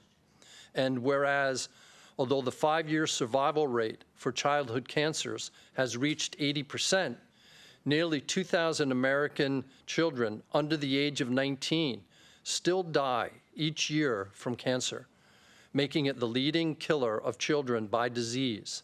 And whereas those that do survive will face at least one chronic health condition later in life, not limited, but including heart, liver, and lung damage, infertility, secondary cancers, and growth deficits. And whereas the causes of childhood cancer are largely unknown, and more studies are needed to understand which treatments work best for children. And whereas cancer treatment for children often must differ from traditional adult treatments to take into account children's developmental needs and other factors. And whereas hundreds of children are being treated for cancer in Washington State, and whereas Washington is a caring state and has community that supports children and families, now, therefore, Mayor Karen Moran, on behalf of the Sammamish City Council, does hereby proclaim September 2020 as Childhood Cancer Awareness Month. Thank you.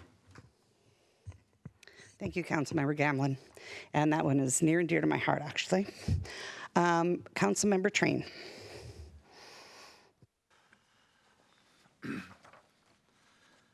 Sammamish Proclamation, Welcoming Week, September 12th through the 20th, 2020. Whereas Sammamish is home to people of all backgrounds, including those who were not born here but now call it home, Sammamish's success depends on making sure that all residents feel welcome. New residents are a vital part of our community, along with our longtime residents, bringing ideas, starting businesses, serving in civic roles, working in critical industries, and contributing to the vibrant diversity that we value. Whereas to capitalize on diversity as an asset, our community must strive to create a culture and policies that ensure everyone can belong and thrive. That includes addressing disparities, countering hatred, understanding history, helping neighbors come together. Our community has faced structural systems and policies that discriminate against residents who were born in another country, are Black, Indigenous, LGBTQ, and other identities. Whereas disparities in life outcomes exist along these lines and others in Sammamish, while those most directly impacted are residents who are discriminated against and whose lives outcomes are, on average, more adverse, and these identities, all of our residents are adversely affected. Anti-Blackness, racism, xenophobia, and all forms of othering, threatening our collective well-being, our health, and prosperity. Whereas, regardless of where we were born or how we identify, we are all residents of Sammamish, and our lives are interdependent. It is time to come together and build communities where every resident has the opportunity to thrive and contribute. By fostering a welcoming environment for all, regardless of your immigration status, your race, ethnicity, your place of origin, English language proficiency, your religion, your income, your gender, sexual orientation, your differing abilities, your age, or other factors, we enhance Sammamish's health, economic prosperity, and well-being for current and future generations. So now and therefore I and Mayor Karen Moran, on behalf of the City Council, proclaim the week of September 12, 2020, Welcoming Week, and we call on all our residents to reach across lines of differences and participate in one or more of the Welcoming Week events across Washington. I also call on business leaders, civic groups, government agencies, and community institutions to undertake their own initiatives alongside Sammamish's. Beyond Welcoming Week, to make the region a more welcoming place for new and long-term residents alike. Thank you. Thank you, Councilmember.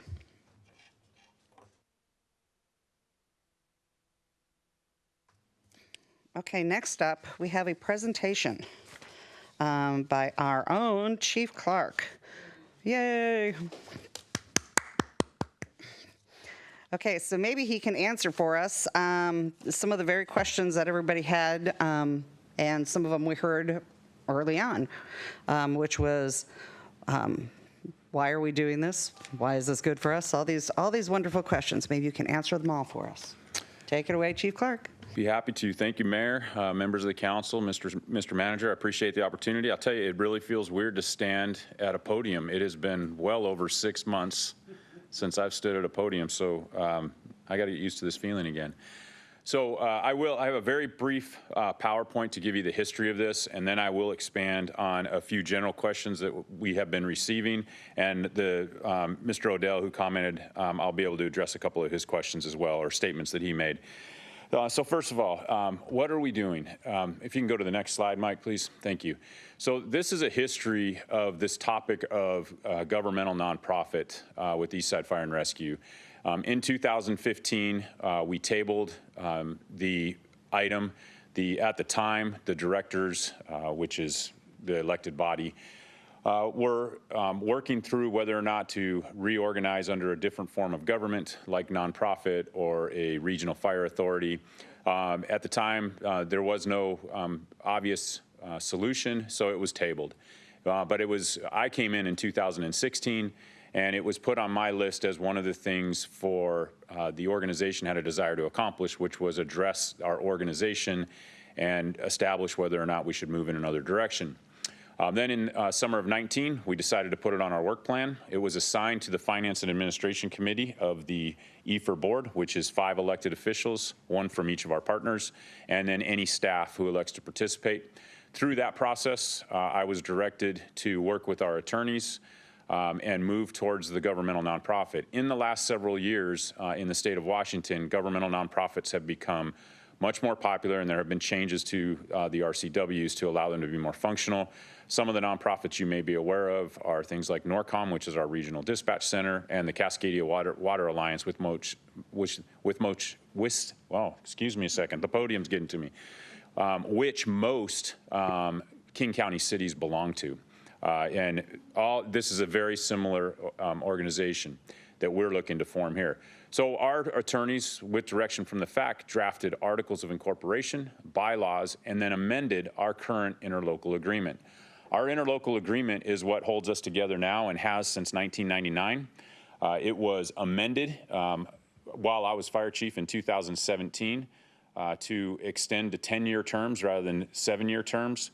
There was a commitment by the board, and the genesis behind that conversation was about stabilizing the organization. It was renewing every 7 years, and we were in this constant, the history of EFR is that we were in constant turmoil of just as we'd start to hit moving forward with some programs, a discussion on the reorganization or the renewal of the contract came up, and partners became at a standstill for the next 2 to 3 year window as something was negotiated through. At that time, the directors committed to going to a 10-year renewal process, which was extended to what was then 2026. And the stated purpose were twofold. One, to allow the organization enough of a timeline to actually get some long-term planning done, which we have been successful with over a 10-year period. And the statements across the board from the directors was to make the renewal a non-issue, basically automatic renewals, and have it not even come up.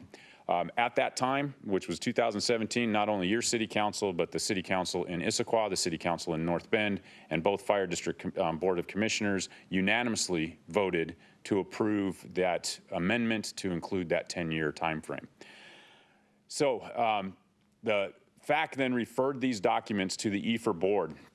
We looked at the documents. The documents are the ones that should have been in your packet that we delivered to Sammamish. And the purpose of tonight's touch is that we have put this out to each of our partners for 2 months for you to evaluate, provide feedback and comments and any other desires you have to myself and to your board representatives, so that we may then take it back to the board for final consideration. The EFR board is slated right now to consider it in the October meeting. If and when the EFR board considers it and approves it, all that does is formally refer it to each of the elected bodies of our parties again. And that means it would come back to the city of Sammamish sometime in the fourth quarter of this year for final consideration, which is when we would be asking for approval.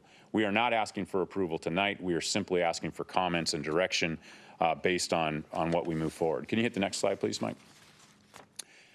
And there are three stated purposes for the nonprofit, and I'll tell you there's a few struggles with the organization being organized as an ILA, and they're listed here. First, sharing the liability for the employer of record. The employer of record is currently District 10.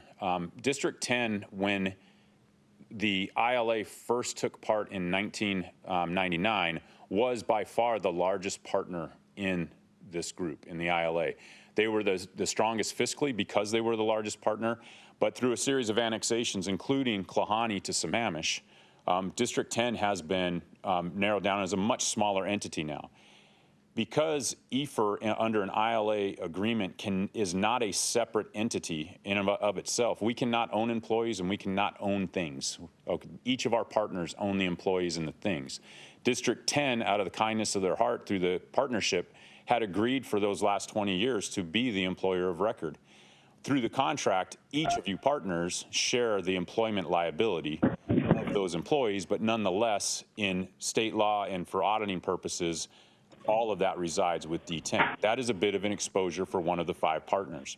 We're trying to establish to where EFR, when we become a nonprofit, we would now be the employer of record rather than one of the partners having to share that or shoulder that burden. So this nonprofit, as organized and as presented in front of you, addresses that issue.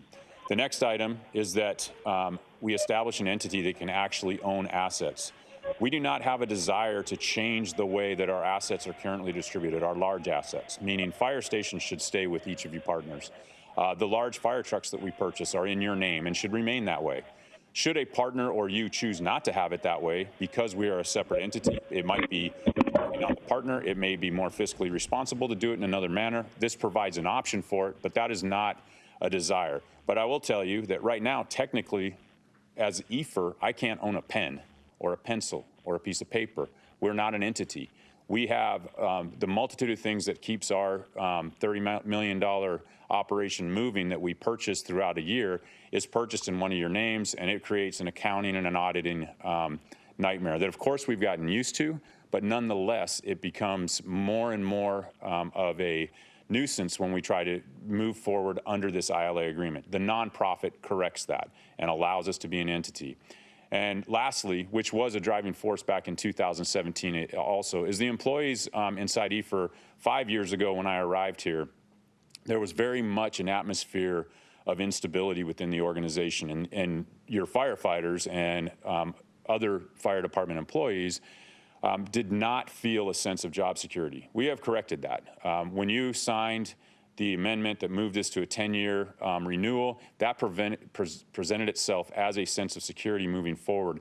But under the current ILA, there's actually employment language that is not as tightened as it should be for, it isn't even legal for what you must provide in the event that somebody were to withdraw. So this cleans that up, and from the employee standpoint, it again states to the employees that, hey, we're listening and we understand that we're addressing this issue moving forward. So those are the stated effects of why we're trying to get to a form of government that's not the ILA, so that we are an entity.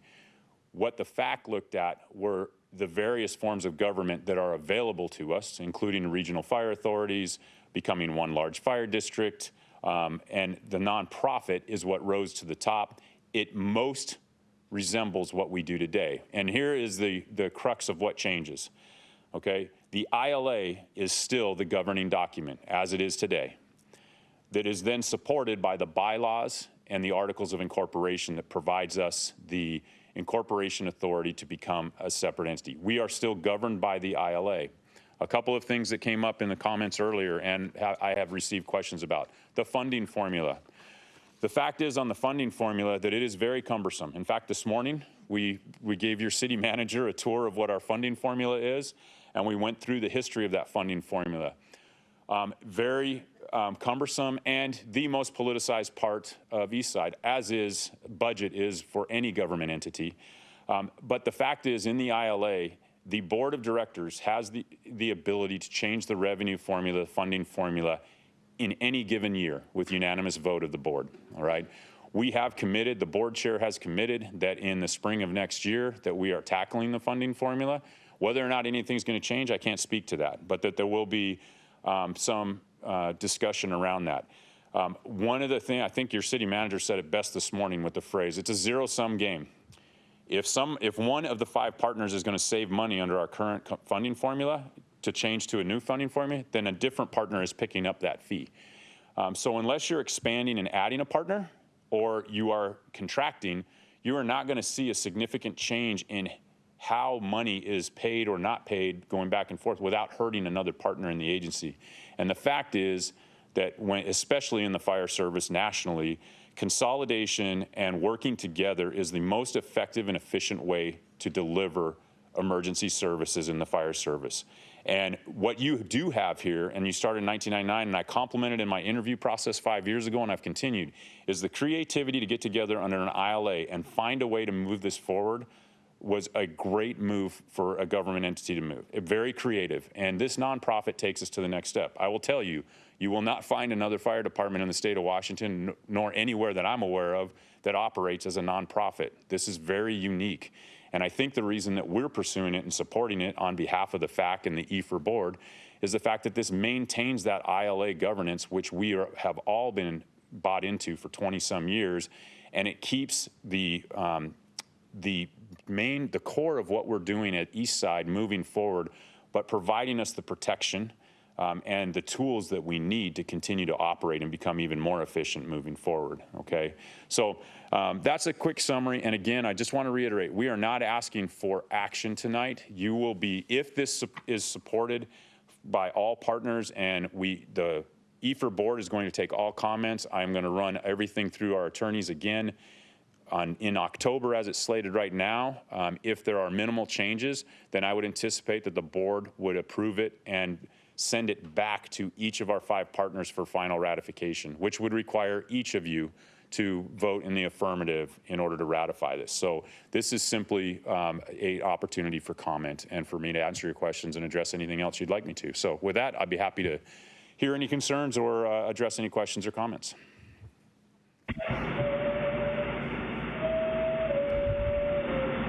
Okay, first we have got Councilmember Stewart. Chief Clark, thank you so much. I know that you've been working on this for a long time, and I really appreciate all the effort you and all the staff and the EFR board have put into this. So I just want to start with that because I know that this is no small task. I do have some questions, and some of this is just to make sure we get clarification, and some of it too is to make sure that we use this as an opportunity to educate the public, because this is a fairly complicated, as you've pointed out, it's a fairly complicated relationship that we have. I also do want to commend you on the efficiencies that you have delivered and those before you. I think that EFR has done a great job of being able to keep cost increases down, and I really appreciate that.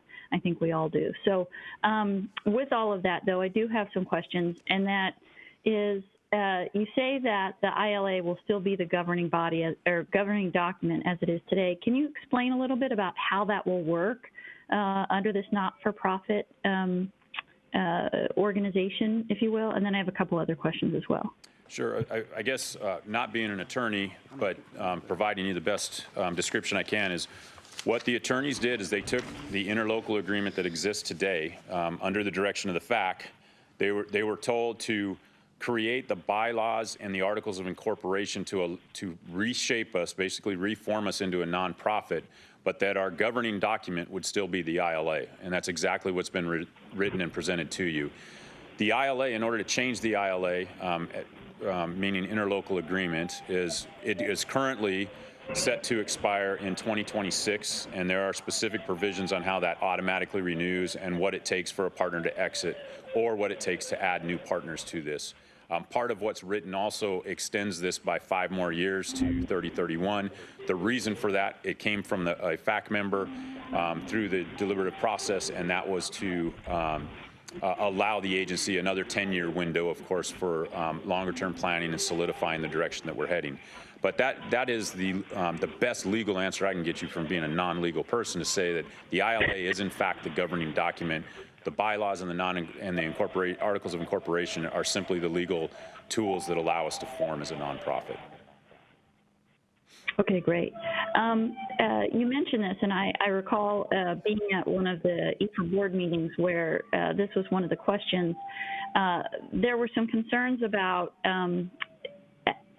not being just governed by the ILA, but being a not-for-profit, that it would in fact change what would happen if additional jurisdictions were added, or if someone else wanted to join, that it would be somewhat different, because once the not-for-profit is formed, those partners that are present, if you will, at the time of formation will be different than anyone who wants to join after the fact. Whereas the way it works today, if I understand it correctly, if we want to bring someone else on, we can kind of bring them on and sort of make them, I don't want to say an equal partner, but we make them a partner in the same proportion and same vein as any other partner that already exists. So how is that, have we dealt with that, or in fact, if a new jurisdiction wanted to join, would they have to be sort of a different participant than the, sort of the founding members, if you will?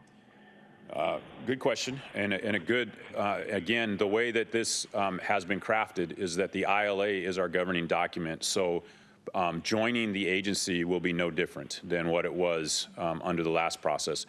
Like today, if a new entity wanted to join as a full partner, it would take a business analysis by a board policy that was implemented by the board, support by the board, and then sent back out to the 5 partners, and each of the 5 partners' elected bodies would have to approve the new partner coming on board and the terms of that. That is still going to be under the nonprofit. It would be the exact same process. The difference would be after that is we'd have a little bit more legal paperwork, adding them to, refiling our articles of incorporation, but that would be a legal exercise.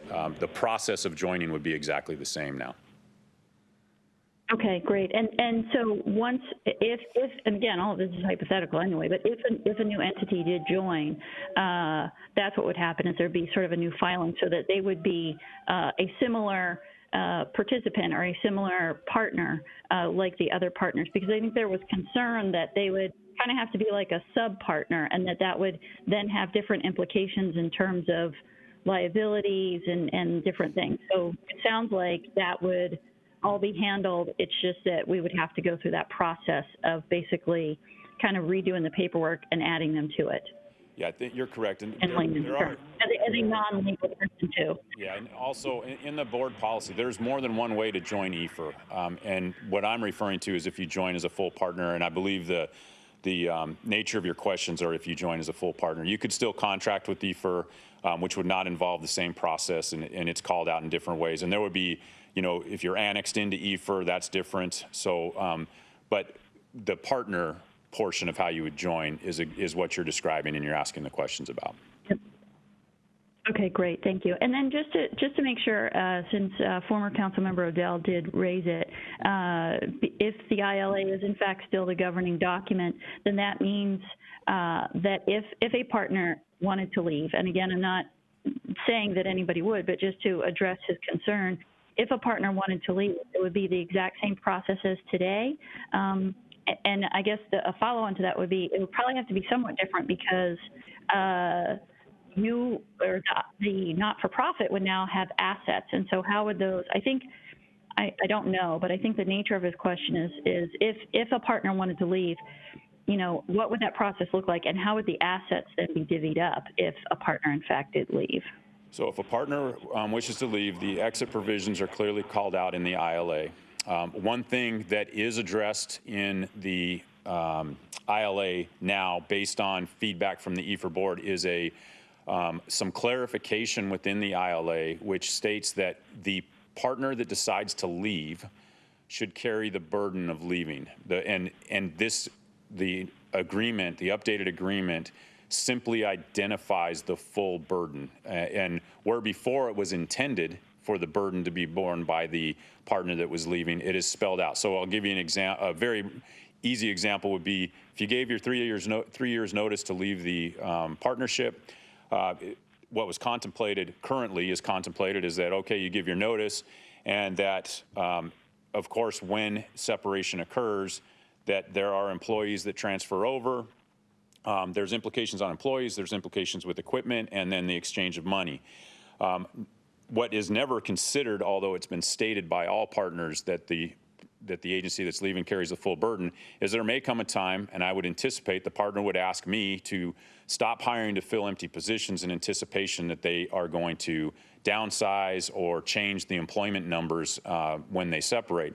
If they were to do that, that creates an overtime burden on EFR in that sunsetting period between now and when the partner actually leaves. This spells out simply that those costs that are associated with separation stays with the entity that is separating. That is the only change that comes to mind right now that was made in the ILA, and that was meant as clarifying language to match what the intent of the board has always been, as it was explained to me. Perfect.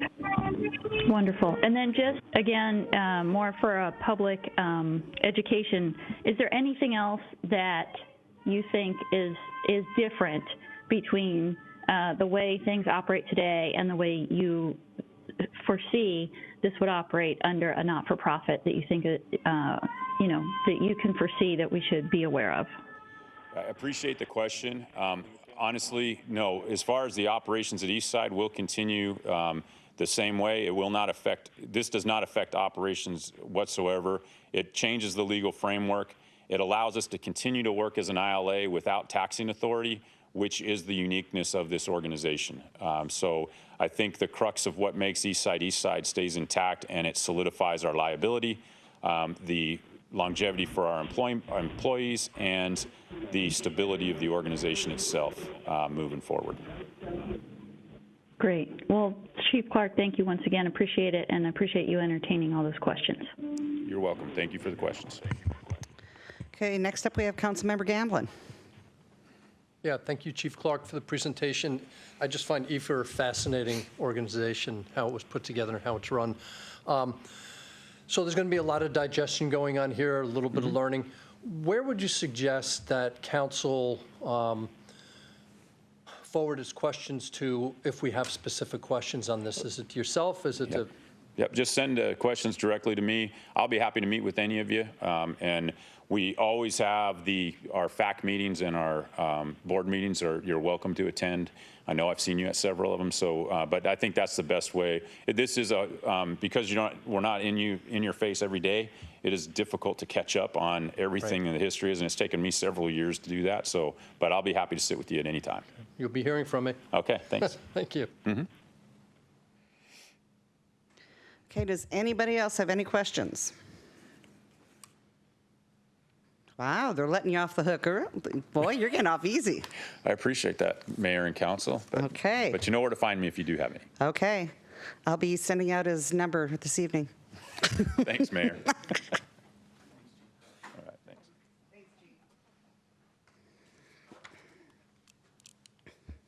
Okay, excellent. Thanks, Chief. Okay, so next we have unfinished business, and we have discussion of Tent City 4. Okay, and we have got Mr. Sugg. Yes, good evening, and thank you, Madam Mayor, Council, and Mr. City Manager. Mike Sugg, Senior Management Analyst. I am joined by Rita Bod, our Senior Human Services Coordinator, as well as David Pyle, Director of Community Development. And we are all here tonight to provide you with an informational update on Tent City 4. So as you'll recall, on August 18th, the council extended Tent City's permit to September 20th due to the ongoing public health emergency. Council also held a discussion on the potential for Tent City to move to an alternative site within the city, which was to be Faith United Methodist Church in Kewanee.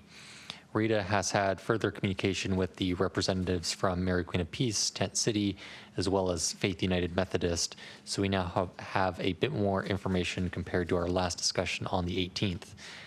Faith United Methodist has obtained the internal approvals they needed to host Tent City 4 on their property, and the current host, Mary Queen of Peace, informed staff that they would be willing to extend Tent City's stay on their property for an additional couple of weeks, in their words, to allow time for the permit to be processed for the Faith United Methodist site. So the city's code allows homeless encampments to operate within Sammamish for up to 4 consecutive months, and it allows no more than 1 encampment in the city in any 365-day period. In order to allow Tent City to move to the Methodist site, the City Council would need to grant an exception from these time limitations in the code. However, all other code requirements, such as the neighborhood meeting and the requirements for plans for parking, transportation, security, et cetera, would of course still apply. So staff's plan right now is that we will return on September 15th to hold a public hearing and consider an ordinance exempting Tent City 4 from the time requirements in the code in order to allow their permit to be processed for the Faith United site.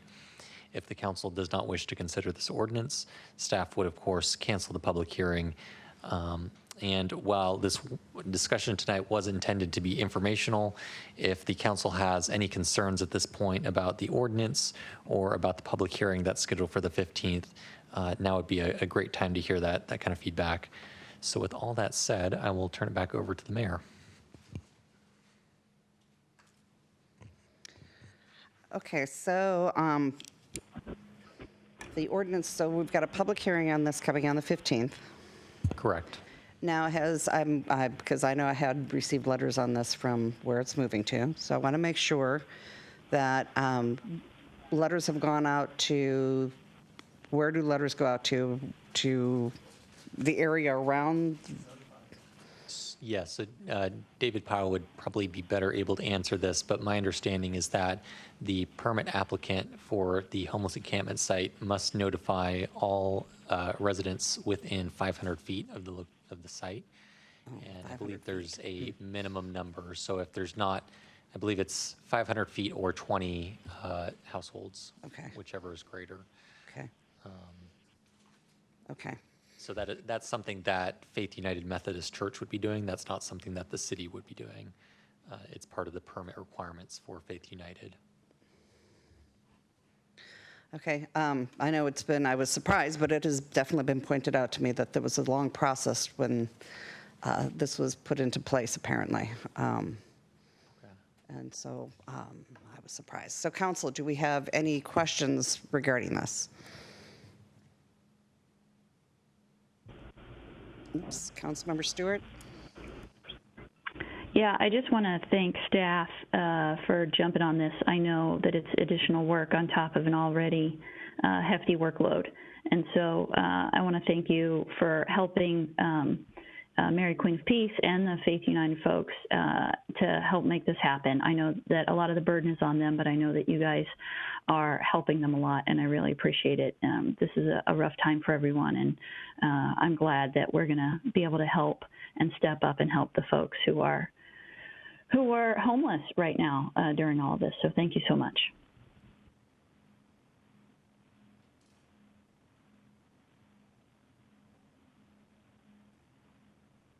Council, do we have any other questions? Uh-oh. All right, why don't I see any of you? Hang on. Oh, okay. Councilmember Ritchie in there a few times. Hey there, thanks. So I think it was the Tent City, I don't know which one it was, but it was already at Faith Methodist at Klahanie, well, just outside of Klahanie earlier, like a few years ago. Am I thinking of the right place, Mike? Yes, so Rita, correct me if I'm wrong, but I believe Faith United hosted Tent City 4 back in 2014. Yes, that's right. It was 2014 that they hosted. Okay, I remember that. Cool. All right, yeah, it went off without a hitch. I remember that, and it was cool. So, all right, right on. Thank you very much. Okay, Councilmember Gamblin? Yeah, I want to thank staff. I mean, this kind of came up and has been revolving back and forth and requiring more attention, and now it's quite a bit of time and attention needed to transfer this from one place to the other and do all the notification. So again, thank you, staff. It's important. It's important that we try to help as much as we can here.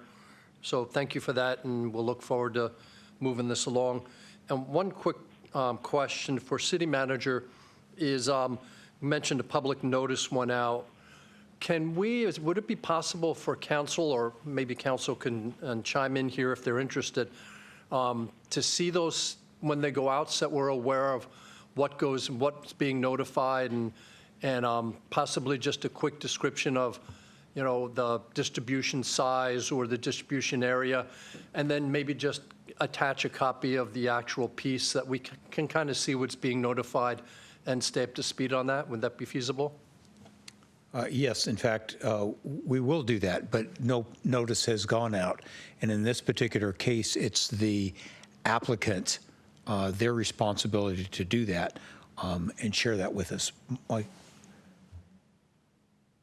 are you talking about the public hearing or the actual notice to the community? No, the notice that goes out to the residences within that set geographic distance, whether the city puts that out or whoever, I'd be interested to see what it's saying, how they're being notified, what information they're being given, so that we can kind of judge is what our residents being told satisfactory to us, that we think that's being done in a responsible manner.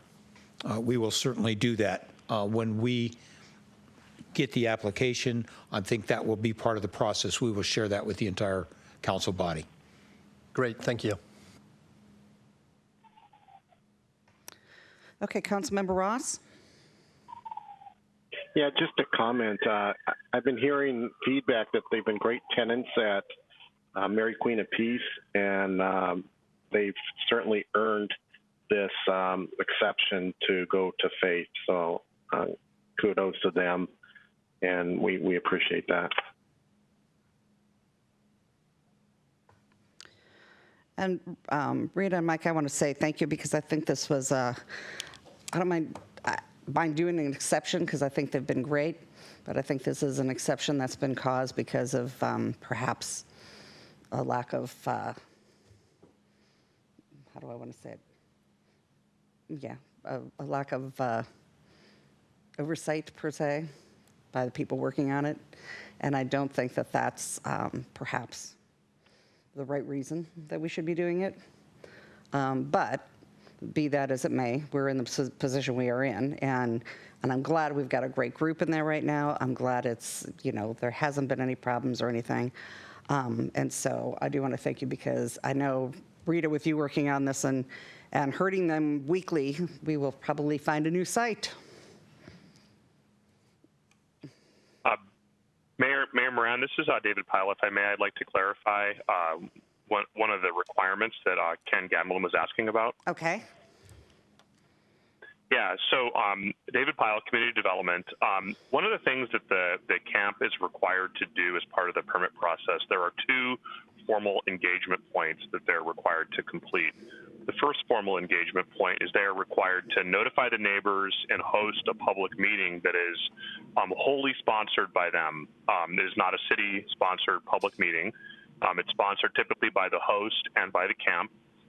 And at the meeting, they will provide details as to how the camp will be managed, a site plan that shows where the camp will be located. It will include things like the number of residents in the camp, security plans, sanitation plans, those sorts of things. Then following that meeting, the camp and their host typically will submit an actual application for tent city permit or for homeless encampment permit per the city code. At the point of receiving the application, once it's determined to be complete, the staff will go through the process of providing a notice of application, much like we do for projects, development permit projects that we work on. With that, we would include a site plan.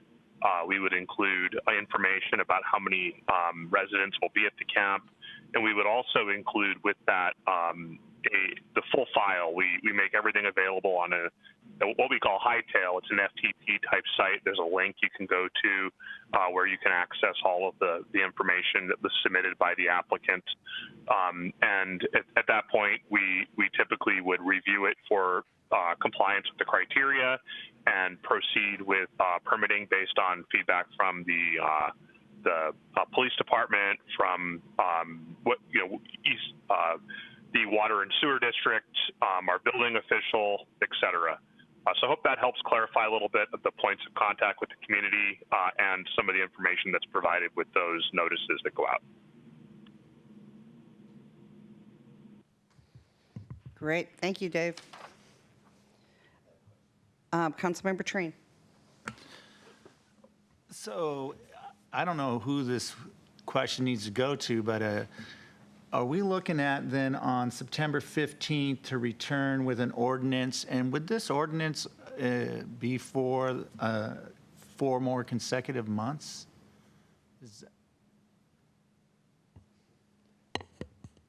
David, maybe you could help me answer that. I think, oh. Sure. Yeah. David Pyle, Community Development. So this is a question that I guess depends on when the application is actually filed by the new host. So what the ordinance would be doing is utilizing, there's actually a section of code that allows for the use of an emergency provision if the city council declares an emergency in accordance with the section of code is Sammamish Municipal Code section 21A.70.195, and the item within that section of code is subsection, I'm scrolling down to it right now, sorry, just a second. Subsection 20. And what it does is it allows for a modification of some of the limitations of the code with regard to the total time in the city, the total time on a site. So what we would be doing is bringing forward an emergency, at a minimum, a council resolution authorizing the city manager to utilize this emergency provision. We would prefer an emergency ordinance authorizing use of this provision. And what it would do is it would grant an extension on the Mary Queen of Peace site for as much time as needed to complete the permit process, and of course with permission from the Mary Queen of Peace ownership, to allow the camp to remain there until they have a permit to then relocate to the new site.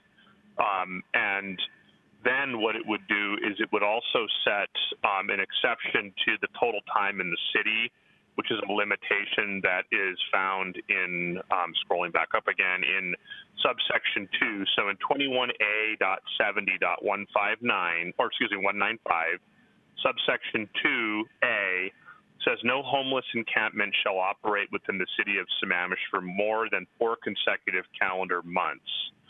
Then the other item in item 2 is no more than 1 homeless encampment within the city limits shall be allowed in any period of 365 consecutive days.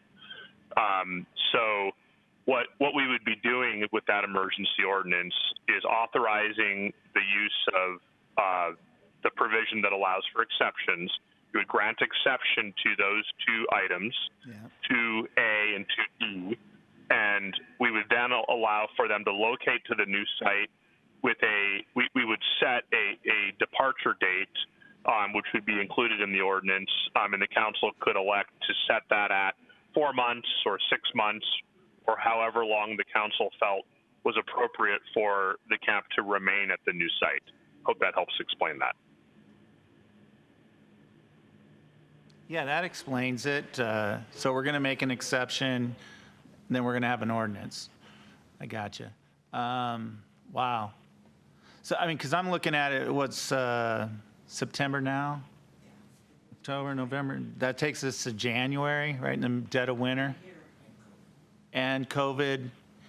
So David Pyle, well, and maybe city manager too. So I would think that legal, well, maybe this is Lisa's question, is legally then we're in an emergency.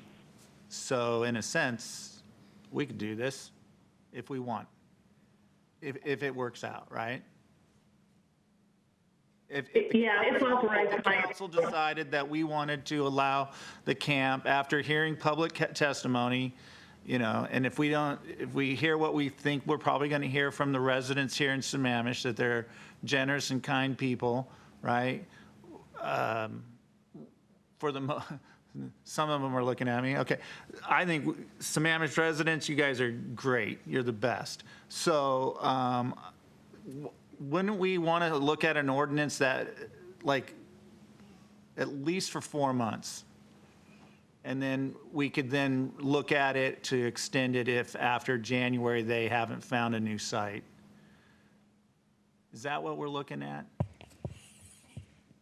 Councilman Trine, members of the council, I think you're looking at an extended period of time because we are here with this issue because Tent City 4 could not find another place to move to. They had a couple options, but due to COVID, those sites shut down and they've not been available.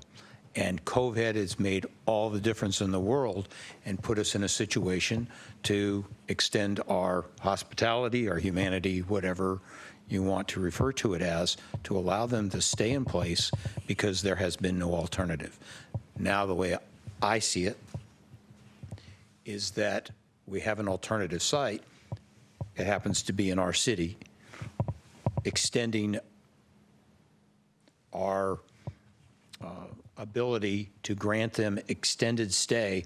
Once again, I think it's natural to think that, they did move here in January of 2019 during the winter, but COVID has made a whole difference on the entire world. Yeah. And it certainly made a difference in our world of Sammamish and King County. And I think it is naive to think that it won't continue to have an impact. And finding a host site has been extremely difficult. And so Mike and Rita would be also working closely with Faith, with the church, the Methodist Church, as to a timeline with them as well?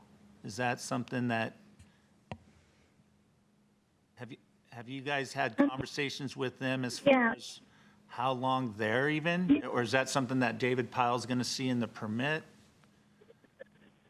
So we've been working very closely with both Mary Queen of Peace and Faith United Methodist. And when it comes to anything permitting related, the representative from Faith United is working with someone from David's department very closely.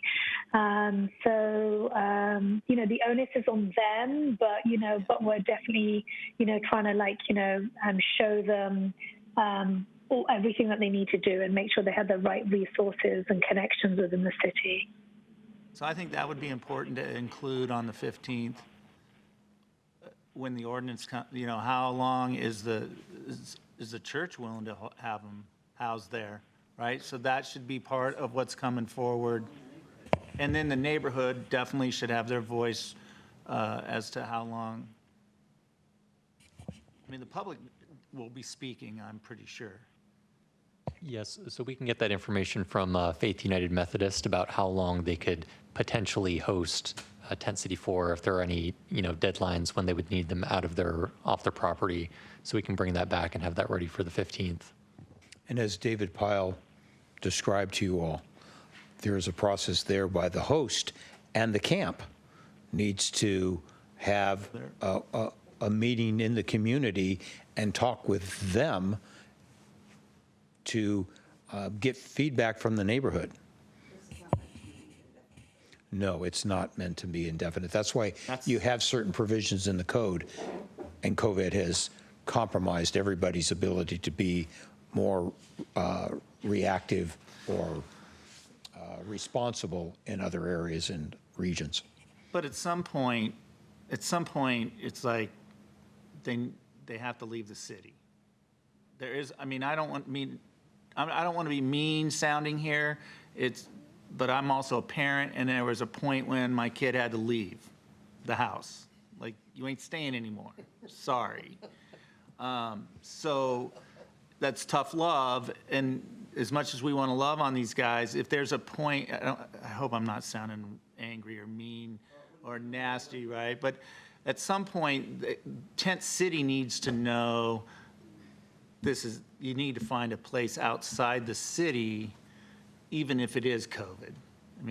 Because if COVID, heaven forbid, that it's the next 3 years, because the vaccines don't work, okay? That's terrible doomsday thinking, but the reality is if we're looking out that COVID's not going to be taken care of in the next 6 months or 8 months or in the next year, is the city of Sammamish then going to allow them to stay for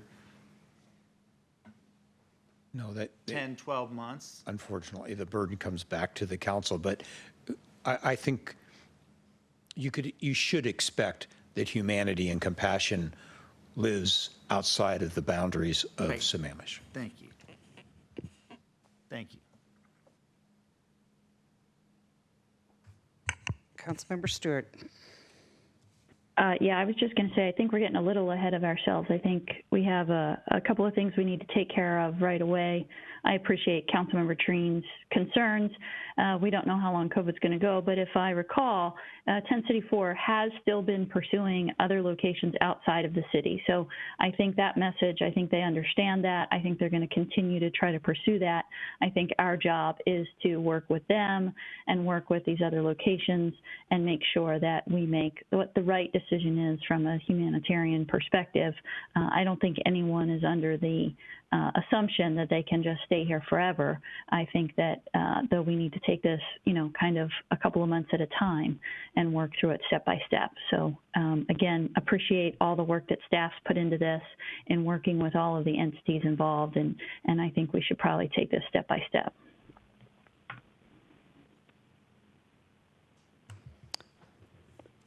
Okay. Any other? Okay, I think that's it for the comments on that. I don't think we have anything else. So that will be coming back to us on the 15th? Excellent. Okay, next up for discussion is the comment letter to the Issaquah School District. And I believe we had David Pyle on the line for that. Yes, apologies, microphone management. This is David Pyle, Department of Community Development. Mayor Moran, Council, tonight we are here to present to you a revised draft of the letter that was previously presented at the August 18th, 2020 City Council meeting. Staff have incorporated council comment into the draft letter to the Issaquah School District regarding the district's proposed new school campus at the Providence Heights location. The revised letter for council consideration is included in tonight's package as Exhibit 1.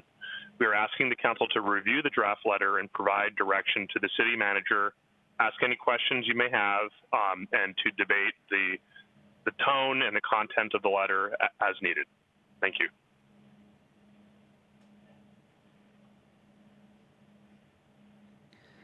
Okay, while I try to get this up on my screen, I'm gonna start a round robin on this because I know everybody has got comments.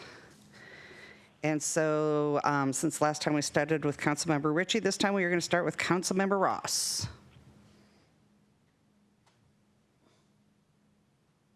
I think staff did a good job substantially incorporating our input.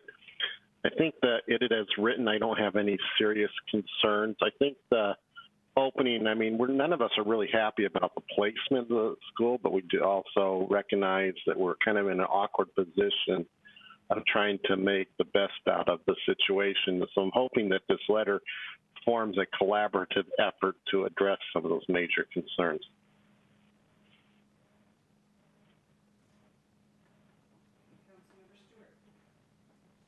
Councilmember Stewart? Yeah, thank you. So again, staff, thank you. I know you got some conflicting feedback in the last meeting, so I appreciate all of your efforts. I appreciate Councilmember Ross's comments. I really do think that we need this to be collaborative, and I didn't really get the total collaboration vibe yet. I feel like we start off with the first item and we entitle it environmental impacts. However, if you read that section, it's not really talking about the environment, it's talking about the character of our city and the character of our gateway. And again, I feel like while it is the entrance to our city, and I really appreciate that, we in 21 years have never done anything to make that a gateway. There's no marquee, there's just a sign. So I feel like that's, again, I wouldn't lead with that. I do think there are some legitimate environmental concerns, and we should lead with those. I also have some concerns in that first section where we ask that they not do certain things within 75 feet of the right-of-way. And David Pyle, if you could, I don't believe that that's part of our code right now. So we're asking them to go above and beyond our code. Is that correct? Yeah, David Pyle. So it's actually on a portion of the site that we don't even have authority over. So, that would be up to the city of Issaquah to administer their code there. However, it does have, you climb the hill and you come to the top of the hill and you look down to 28th, and that's what we see as the gateway. Environment includes living environment. It does include the canopy, adjacent communities, so we have concerns over loss of canopy. One of the things that this project is facing that is the biggest challenge, I think, that's summarized in item 7, is that they're trying to fit a whole spectrum of programs onto this site, and the site may not actually be big enough to fit all of those programs. And one of the issues we're also seeing is that there is some, how do I say this?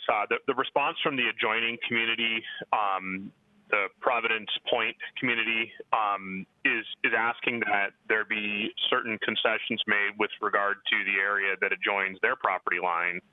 So if there is a larger setback that's granted by the designers along that property line, it will invariably push the school closer to the road. Our concern is that this is a really difficult site to balance objectives, and we're asking them to pay full consideration to the frontage of the school and what it looks like and how it integrates into the community, where they may find that in order to settle an appeal that they might have in front of them, they would grant concessions along the back of the property, providing a larger than codified setback, and pushing the school campus to the street, which would necessarily cause for retaining walls in order to accommodate the full spectrum of programs that they are trying to achieve, which require a flattened campus. So again, I completely appreciate that. And I think that items, I think it's 3 through 6, where we talk about the ingress and egress, we talk about the stormwater management, and we talk about, making sure that we are working very closely together with any alterations with the stormwater and where that water goes. I think those are completely legitimate and completely within our purview, right? Because water does flow downhill and it's going to flow into our city. It's going to impact our environment as well. I think when we start, when we label something environmental impacts and then all we talk about is character, I think that's very disingenuous. I think that, it's fine if we want to make that a passing comment that says, hey, we'd really like to work with you. But again, I don't see us offering a whole lot. I see us laying out, hey, we want you to go above and beyond the code that exists. And to your point, David, we want you to go above and beyond the code that exists in a different jurisdiction because it's the entrance to our city. I'm not sure that that's what I would lead with, I guess. I just feel like that's going to hit other, these are other entities that have rules to follow and they have things that they have to accomplish. So I feel like that's going to hit them the wrong way. I don't know that that's the thing we should lead with. And I think if we're going to ask them to go above and beyond and go an additional 75 feet back from the right of way, what are we offering to help to do that, right? Because that's obviously going to incur potentially more costs and things. So if that's something we really want as a council, which is totally fine, I feel like we have to offer to help them accomplish that. Item 2, I feel like, again, we're imposing additional laws. Additional rules. We're asking them to submit early. I think that if what we're really saying is we think this is going to be complicated and it might be really hard, I think that we could certainly address that in a different way by stating, hey, we do think that this is going to be really complicated and we really want to work hand in hand with you. Let's work through those timelines. But I think asking them to submit something early and kind of going above and beyond what the regulations are, it is asking a lot. So I have some concerns with that. And David, you brought up item 7. Again, I understand that we have concerns there, but I think that all of that falls completely outside of our purview, right? That is in Issaquah. It's the Issaquah School District, and it's the city of Issaquah that need to deal with that. I think if there are concerns, I think we can, possibly say, hey, we are a little bit concerned about that. How can we help? What can we offer, to help alleviate potentially the strains that are coming? But anybody that's been involved in this along the way knows that the Issaquah School District, just like we as a city council and the city of Issaquah, they got a lot of people who are very passionate on both sides of this issue. And so they are dealing with some very difficult issues and threading a needle on their own. I'm not sure us kind of just piling on with complaints or saying, hey, this is really hard, make sure you do it right, is really all that helpful. So my personal opinion is let's focus on items 3 through 6, which are legitimate environmental concerns and legitimate concerns that will impact our city. If we want to raise those other issues, I really think we have to offer something in return in terms of how we're going to help them go above and beyond, with an additional 75 feet of setbacks, or, we don't want you to build all of the amenities at those schools because it's too crowded. Well, that's fine, but what about all the parents who are going to send their kids there and are going to be expecting those amenities? So what are we offering them? Are we going to offer them a nearby park that they can utilize with those amenities that they'll have access to for free or something? I mean, what are we offering them in exchange for that? So that would be my feedback. Thank you. Okay, Councilmember Trine.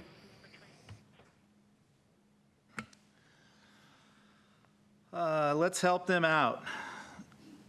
We have helped them out. I think, if I'm not mistaken, we were sitting in a council meeting and we stayed out of the zoning issue, and the city of Issaquah zoned this parcel. So you're welcome. So we have helped these people out. I think at this point, we really, the issue for me is that I swore an oath to protect life.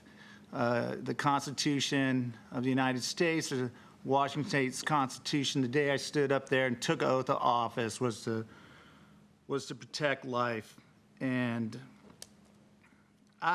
this location is not protecting life.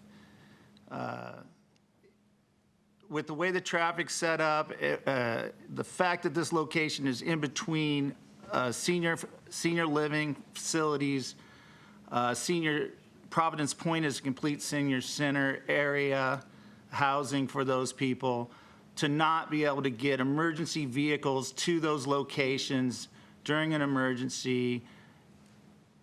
Some of those emergencies are a matter of minutes, is the difference between life and death. So first and foremost, the safety issue for me makes this letter. I would say the only thing I see in this letter that would be missing is a few words in the first sentence. And if you want me to collaborate, I would just remove the first sentence. But just to take my stand here is that the city of Sammamish does not support Issaquah School District addition of a new high school and a new elementary school is essential to the service needed in Sammamish at this location. That would be the easy additions to let them know. It's at this point we need to take a stand. And the reality is it's going to be kind of part of negotiation at this point. So I'm not going into a negotiation with Issaquah School District or the city of Issaquah at a position of weakness. Why would we do that? That's a mistake. So we come in with our concerns, come in and just tell them this is what we see, this is what we think, this is what we are hearing, not only from our residents, but we're also hearing them from Issaquah's residents. Traffic, infrastructure. Really? Who's paying for this stuff? Who's going to pay for the light then at Sammamish Ridge? Because how are those people going to get out of that neighborhood? They already hardly can get out of that neighborhood unless there's the courtesy and generosity of another residence to let them in. So who's paying for that light? That's on the taxpayers then? All right. Like I said earlier, last time we saw this letter, there were other things and other concerns. I don't want to take a lot of our time tonight and ramble on about all the things I think is wrong with it.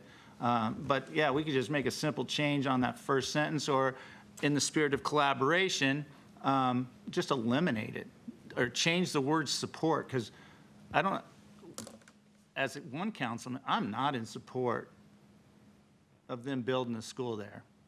So, I mean, we have helped them out. All right? The zoning has been approved. We stayed out of their business. Now it's in our business. It's our business now. This is our city. It's our residents that are going to be impacted.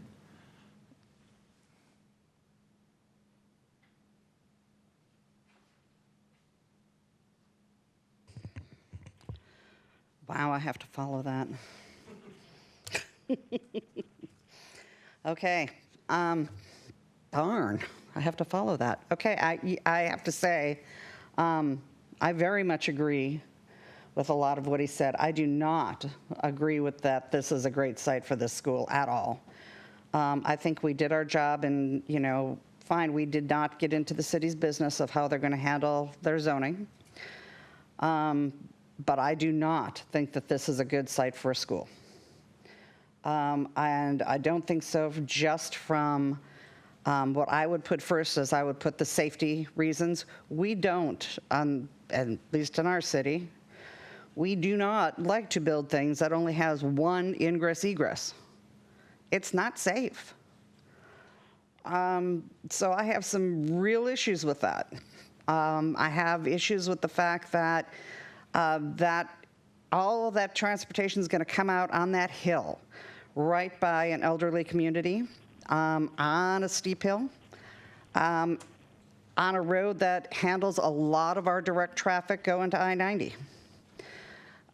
I have a lot of issues with that. I just really think that that's a problem. Second, for the last 2 weeks, I have been doing a lot of walking around in different areas and looking at and visiting with Wally and looking at the different areas for Laughing Jacobs Creek.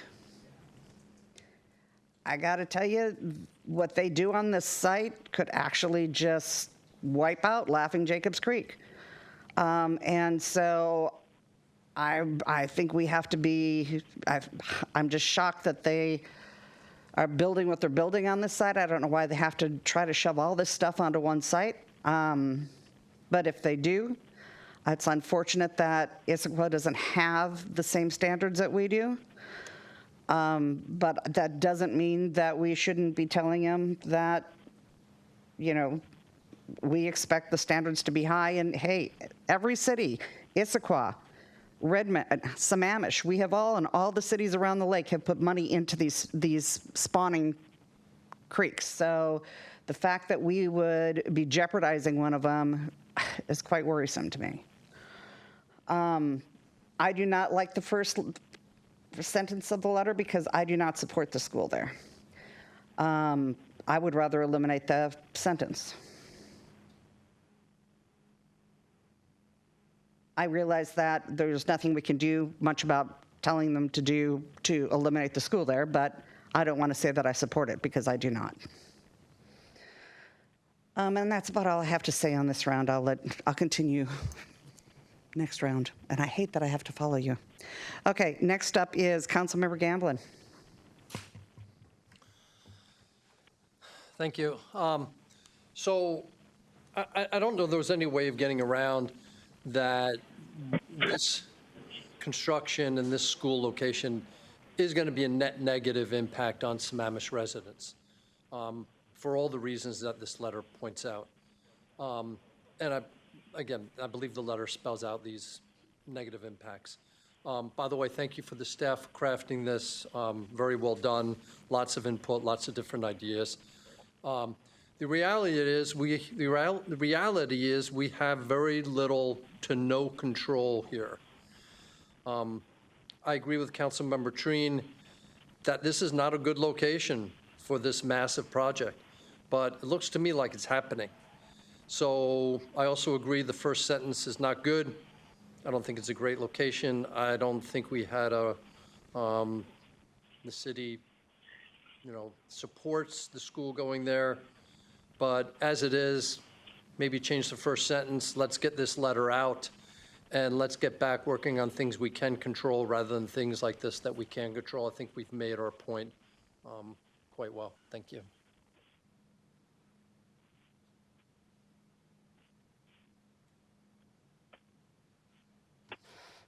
Sorry, I forgot that I had her on the microphone. Okay, Councilmember Ritchie. Thank you.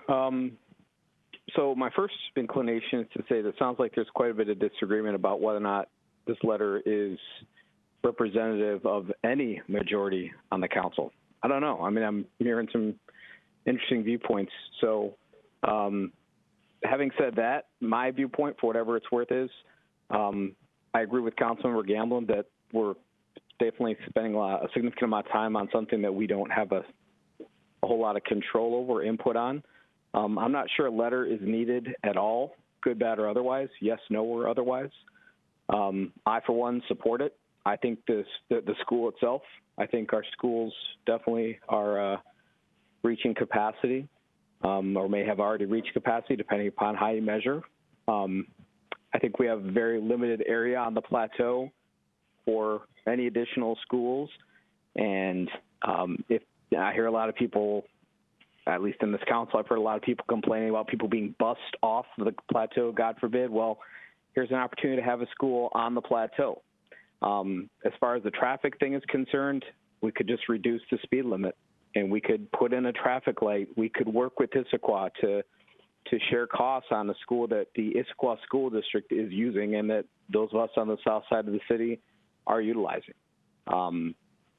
I think it makes sense to do it. I don't think it makes sense for us to spend a lot of time hashing it out and spend staff time on something that sounds like it doesn't represent any kind of majority if we agree to, having that first sentence in there or not. So I think we should move on. With all due respect to the time and energy that the staff has put into it, I think we should just not send a letter and move on and then see what comes up as far as the traffic issues that are generated from it once it is built, recognizing that it is probably going to get built unless there is some SEPA issue that, Laughing Jacobs Creek creates, but I think that probably has already been resolved. But overarchingly, I think we should try to focus on what we can do, and that, to me, means working with our neighboring cities, regardless of how much people think we've worked with them before. I don't think you can ever work with your neighboring cities enough so that we can try to, or at least not only neighboring cities, but our school districts, to try to figure out how to be better partners and work with each other better and try to share resources and mitigate costs and potential traffic issues and find solutions rather than chirping from the sidelines. So thank you. Okay, so do we want to go around for another round here? Oh, I'm hearing a lot of no here.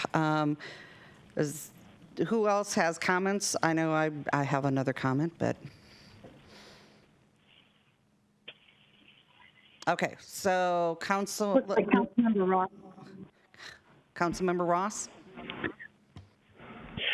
Yeah, as I said in my earlier comments, there is at least a majority of us who are not thrilled by the location.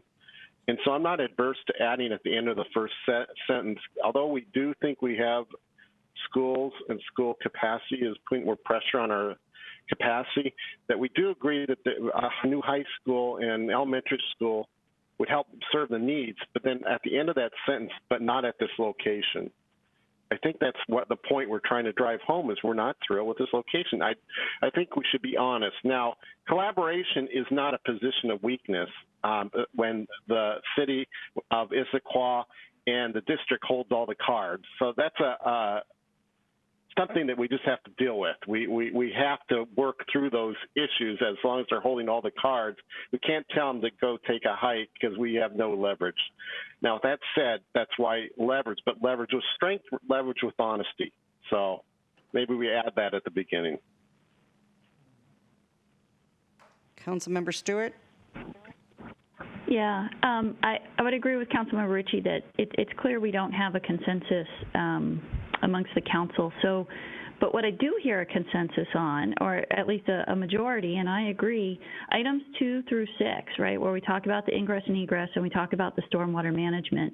And so maybe what we can do and what we can all agree on is to get the letter to focus on that and to say, hey, we just want to remind you that we have different stormwater standards and we want to work with you to make sure that all of those standards are met. Because I do think that the city of Issaquah, as well as the Issaquah School District, I don't think anybody wants to do anything that will hurt the salmon or hurt the lake.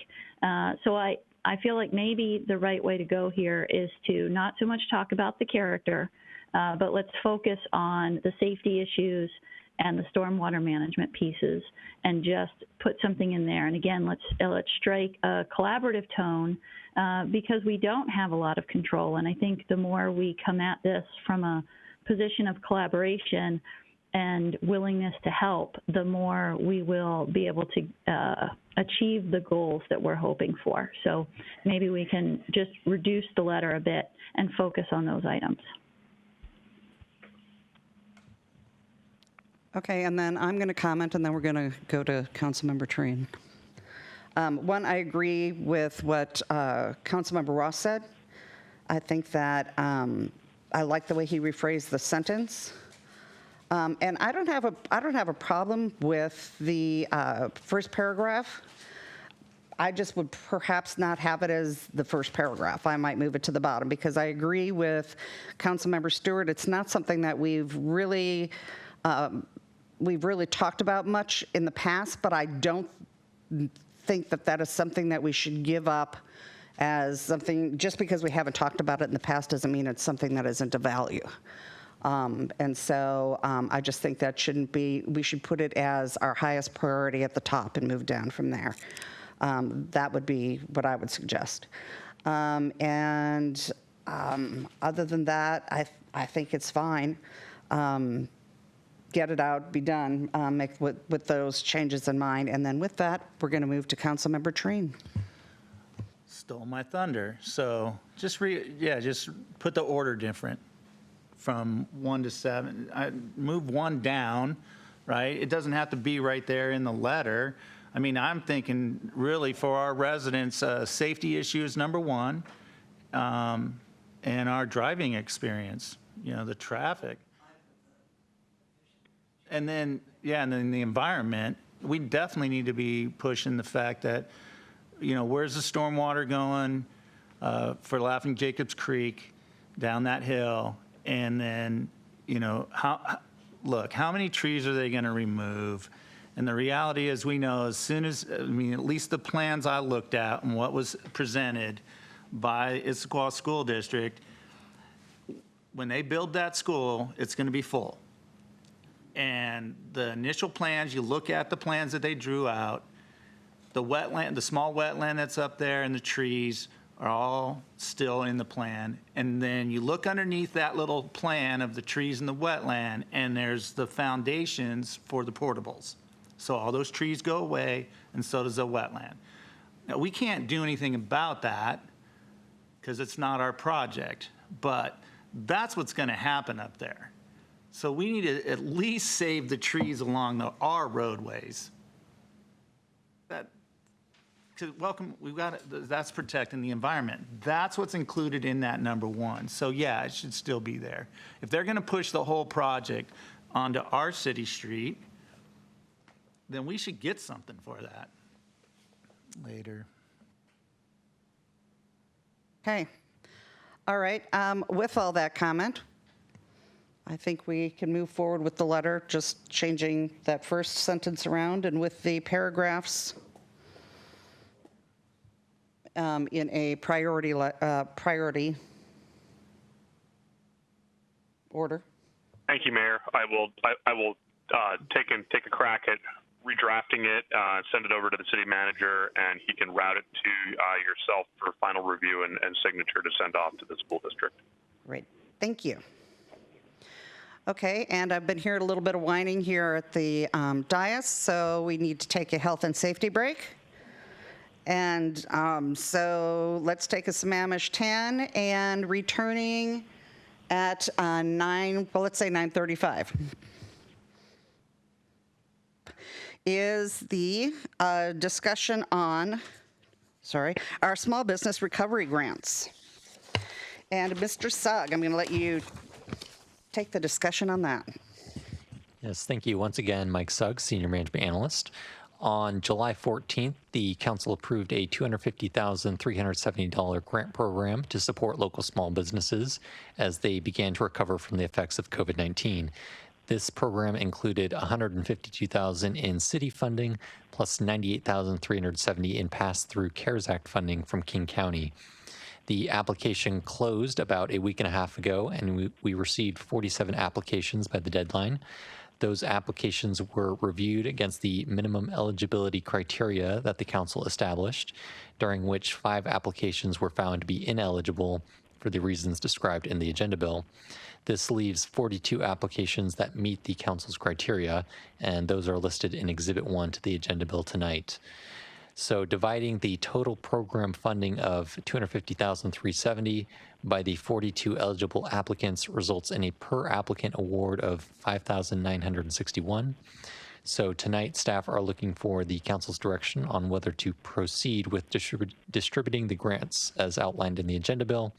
Additionally, there was some discussion a couple weeks ago about potentially reopening the small business grant program for a second round of funding in the coming months. And staff are looking for any direction on that idea as well. So with that brief introduction, I will turn it back over to the mayor. Okay, well, we're going to do a round robin again because I know everybody's going to have comments on this as well. Thank you for all the work that you did on this. I know you had a ton of hours that you guys put in on this, and the results were great. I know I got to go around and talk to a lot of the different businesses, and so I thought that was great. It was interesting to hear from them what their worries were for fall, for spring, just to actually, get a chance to chat with them a little bit. So with that, I'm going to start the round robin. We're going to start with Councilmember Treen. Yeah, thank you guys. This is really great news. I think that, I'm glad the results came in as they did. 42 applicants, and the grant, you're about $6,000 divided up, and that definitely falls into the minimum maximum range. And I'm just thinking to myself, if I was a business owner at this point with what's going on, if I had, what I could do, let's give them all $10,000. Let's just,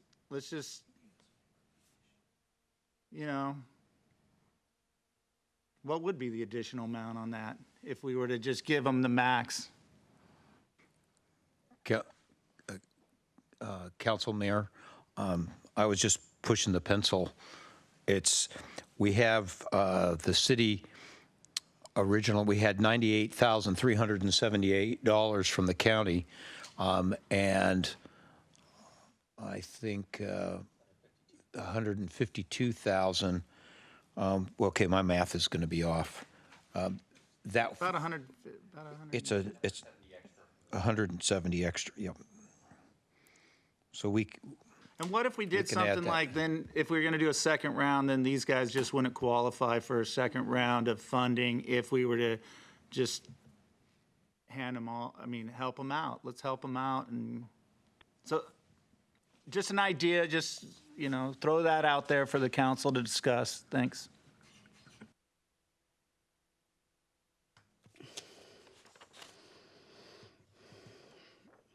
Did I tell you that I hate going after you? Oh, I think I did tell you that. All right, well, I agree with you. But I like that idea. I would say if we're going to do that, then the businesses that were in first round perhaps couldn't take, part in round 2. And one of the things that I learned, that is that businesses were worried about fall. So I think this helps them because they would, I think 10 grand is a big help for them. I also think that it helps with their worry of, fall and getting to the end of the year. I think this is a big help. So I think I like that. I like that if we can go back out, get a round two, then they don't have to reapply, which helps that whole process. It makes it much quicker. Yeah, I kind of like that idea. I like that idea. Okay, so going back around, let me see. Come to Councilmember Gamblin. Yeah, thanks. I wonder if the city manager could, again, spell out a little bit more on where the source of these funds are coming from. What Councilmember Treen suggests, basically, from my quick math here, adds about an extra $152,000 to bring it up from the average of the $63.90 that I'm seeing to $10,000 per business, adds an additional $151,620. I don't wonder if the city manager can speak to where that money is coming from. I really want to support our small businesses. My question is, has anybody reached out? Do we have any public metrics or anything that gives us any indication that from the general public, the residents, what their thoughts are of using city dollars to support the businesses? Have we talked to anybody? Have we done a survey? Have we done anything to indicate whether or not the average resident of Sammamish is comfortable with us doing this and to what level they're comfortable? So I guess two questions. Where's the extra dollars coming from? And has there been any outreach to residents on what their thoughts are on this? Mayor, members of council, to Councilman Gamblin's question, let me take them in the reverse. We've not done any survey. We've not reached out. We've not taken any feedback or heard from anyone regarding this. I think we might all relate to people, small businesses, and the impact of any money back is significant, and 10,000 is significant. I know somebody's got a small business and they tried for the small business loan and been turned down, and then they got 5,000 and they were grateful, but it just wasn't doing it, and then they ended up getting an opportunity for a loan. That said, I think given the situation, we have a lot of people impacted very differently. On the calculations, I think we've pushed around the pencil here a little bit. It's an appropriation of another $169,630. Where does the money come from? We're doing this all under what would qualify under the CARES Act funds that were identified to us to be reimbursable. Okay. So I feel very comfortable with the amount of money the city has to spend. That said, and I will just state for the council, I'm going to read from some of the city manager comments that I was going to read later because it's applicable right now. That I had advised the council in a recent email about the business grants, but in an effort to be more clear, I will be bringing forth an agenda bill for September 15th council meeting recommending very clearly and transparently the process that the City Council could approve for handling the reimbursement of the CARES Act funding that will, number one, be compliant with the federal Treasury guidelines, two, meet what we believe to be the rigorous federal single audit criteria, and three, allow the City Council to continue to allocate general fund dollars to the nonprofits, business grant recipients, and to pay for other COVID-19 related expenditures to protect the public and the employees from COVID-19. I'm not going to get into the details of it because some people have talked about that and twisted it around, and so I'm not going to go there, but it will be very clear, very transparent, very legal and forthright. The money you have is there. And on top of that, We just received notification, I sent around an email, that the state has been holding on to other CARE Act dollars, and they decided that they're going to do another round. If they do it in the same manner that they've been talking about, it could be, because it's not concrete yet, upwards of another $800,000 for the city of Sammamish. So can't count on that, but it appears that maybe they had in mind, what are we going to do in the fall? Because this would have, because it's tied to the feds, a December 31st cutoff. The current funds you have has a October 31st cutoff, because that's a deadline the state imposed, so that if they had cities that didn't allocate that money out, they would have time to regroup that and then do another distribution. What I'm going to recommend will deal with those deadlines and give the council a lot of latitude, be legal, conforming to the Treasury guidelines, in spite of what some folks said. We've got correspondence from State Department of Commerce that is reasonably supportive. They've looked at what we propose to do and okayed it. You can't get anything from the state auditors. We've reached out to them. But I'll have that for you in the next agenda, Bill. That's perfect. But right now, you've got a lot of latitude. Great. My question originated because I had coffee the other day, and I was speaking to a couple, and they're all for CARES Act money, as long as we're, have a high level of confidence on the return on that, the city putting it out and then getting it back. So anyway, appreciate it. Thank you. Okay, next up I have got Councilmember Ritchie. Thank you. I think there needs to be a balance struck here between what we know we have available and the other fiscal responsibilities we have to taxpayers. And I would not be in favor of randomly, despite the good intentions, I would not be supportive of randomly upping the current grant amounts that have been allocated for these 42 businesses more than what has been awarded. I would be in favor of a second round. I would be anxious to see what the city is going to be able to come up with as far as the city manager's plan to be presented on the 15th, as far as having access to additional funds, if those funds are going to be sequestered in a separate COVID-only account, so that we can make sure what we have is going to only those specific needs. But I'm sure he'll address that on the 15th. I would also be anxious to see what the state comes back with for their second tranche, as far as if there's an additional $800,000 or so, and I don't want to hold you to that, but I think we do have resources available. I think we should take this step by step. I do think the COVID issue, at least as far as I can tell from my work, is going to extend out for much longer than we may want in terms of its impact on businesses and getting people back to work. It may be something that we need to address a year from now, and how we go about doing that and having the resources to do that, and how that impacts, how the COVID pandemic impacts our city's economic viability. It makes me concerned about upping any amount beyond what we said we would do originally. So I'll leave it there. I'm supportive of the work that's been done. I'm glad that we did what we did. I'm glad that the 42 businesses have applied and have been granted the almost $6,000 each.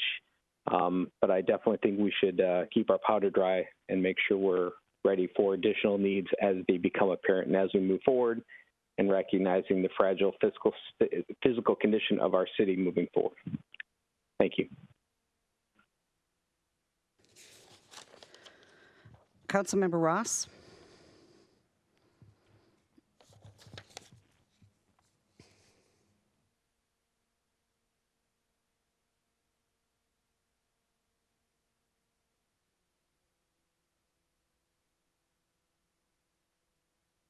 There I go. So I had a long conversation with the city manager, Mr. Rudat, and for lack of a better term, I'm sure he felt like he was being interrogated by an internal auditor. And I came away from that discussion with two conclusions. One is I'm very, very comfortable with what they're doing. And the punchline is they're freeing up substantial funds. And he'll tell you why on the 15th. With that said, I just want to make sure, as we consider additional monies, that we maintain our strategy to close out 2020 balanced without dipping into our operating fund. Is that going to still be the case, Dave? Mayor and Council, yes. Yes, very clearly. So yes. for sake of argument, if we do approve an additional 170, which is 10,000 for each of the 42, that will still leave substantial headroom to close out 2020 revenues being greater than expenses without dipping in operating funds, correct? That's affirmative. Thank you.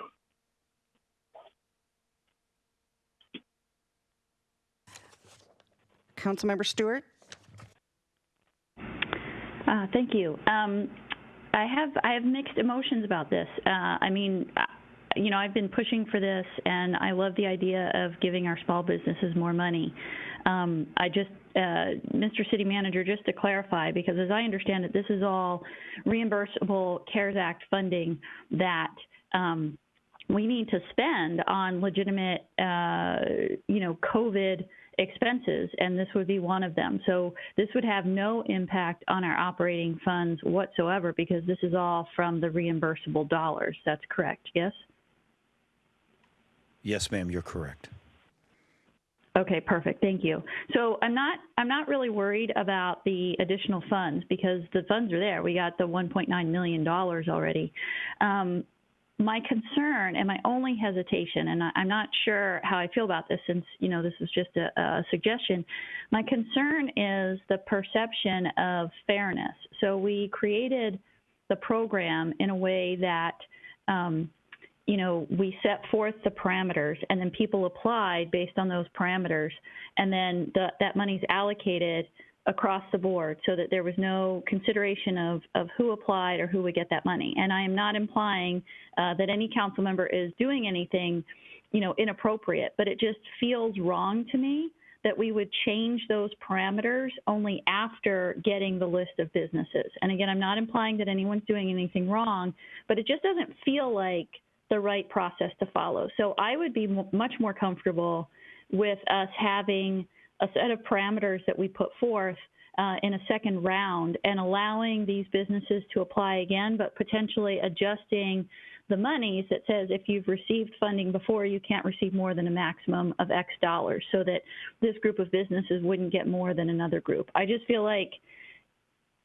we kind of made these rules and we kind of made a set of parameters, and that you don't change the rules after the fact. And that's my only concern. Now, giving them more money, I'm all for it, because I wanted to do a higher amount.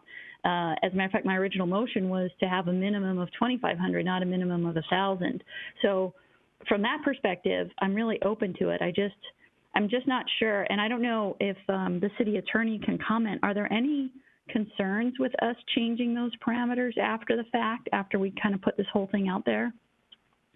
No, I can't think of any specific concerns. I mean, I understand as a general matter, Councilmember Stewart, what you're saying, which is just sort of the notice issue. Right. Because you're legally authorized to provide these funds in the first place, I don't see any concerns with increasing them, though I do follow your logic.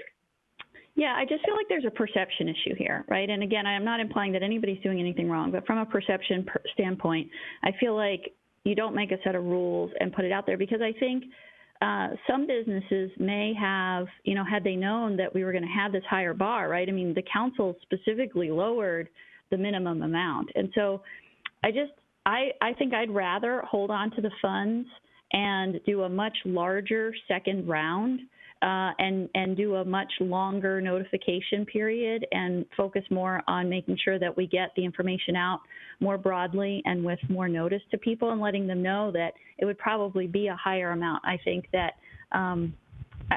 might serve the business community better. And to address Councilmember Gamblin's concerns, I do think there's a very strong sense in the community to support our small businesses. I think there are a lot of groups of people who are making efforts to go out and support our local businesses. I know even Microsoft, and I'm sure other companies are doing the same thing, actually allocated money to all of their employees to go spend on local businesses. They said, go buy, gift cards or go spend money at your local businesses to try to support them. I know there are a lot of groups that have popped up on social media to support our local businesses and our local restaurants. So I definitely feel like there's community support to do this.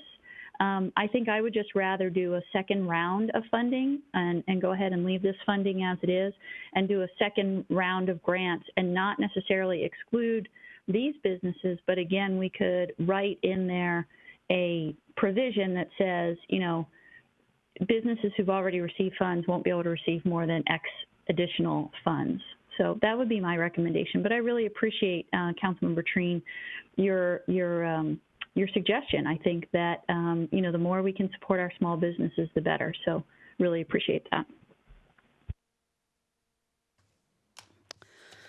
Okay, so we have done a full round robin. City Manager, did you have a comment that you wanted to make? I was just going to share for the group. I understand the perception issues. I recognize that. A couple of council people, I had one, I'll just speak to the mayor issue, who was reluctant to even have the names released, but it was a commitment that staff had made to the council, and that's why they were included. But the mayor and another council person had shared, even before that list had come out, the idea of expanding this. This has taken staff a little bit of time, and I'll just put it on myself to being concerned about the single audit issue that many other cities have not paid attention to. But I'll tell you, through the city managers group, there are a number of them who are concerned about the way they gave out their money, because now it will look like sub-recipient grants, which means it puts a big burden on the city to make sure that the money that they gave out to other agencies, be it a chamber of commerce or another agency to give money out on their behalf, they're responsible for that. And I've tried to urge the council not to do that. But now that we've got more clarity and we've got our correspondence back from the Department of Commerce, I think we'll be able to act much more quickly. But I'm not the policymaker here. I'm just commenting as your manager. But there were some folks who were talking about increasing the grant before any names were released by staff. Does that concern you? I'm sorry, repeat. Does that concern me? So after what you just said, does it concern you if we were to approve a higher amount? No, not at all. It doesn't. And in light of what you and I discussed, it's really a moot point because we've already absorbed the 1950 through our assessment of expenses COVID related already.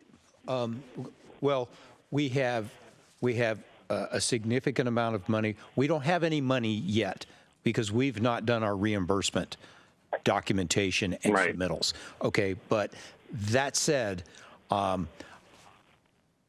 you have enough money to do this. You could raise it. You could do a second round.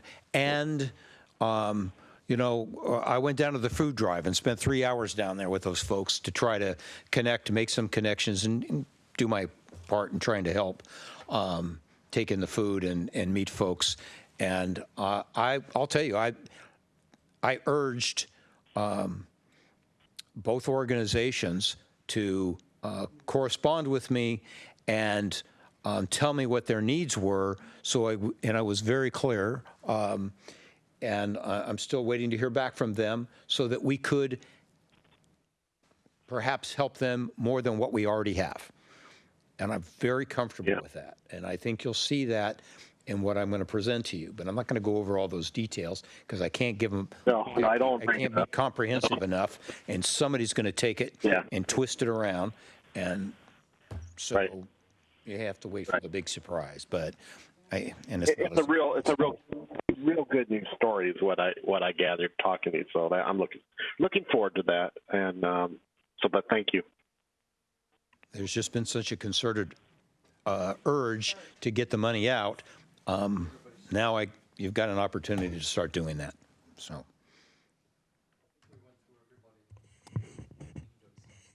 Okay, so I need a motion to extend the meeting.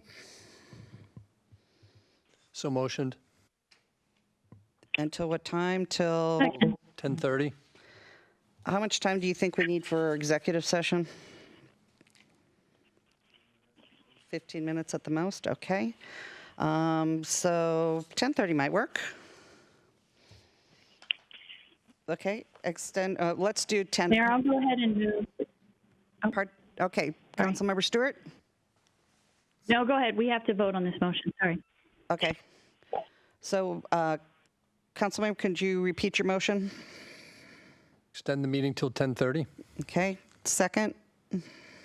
Second. All those in favor say aye. Aye. Aye. Aye. Opposed? Okay. And now. Mayor, I move that we go ahead and allocate the funding to the small business, for the small business grants. The $250,000 allocated to the 42 applicants.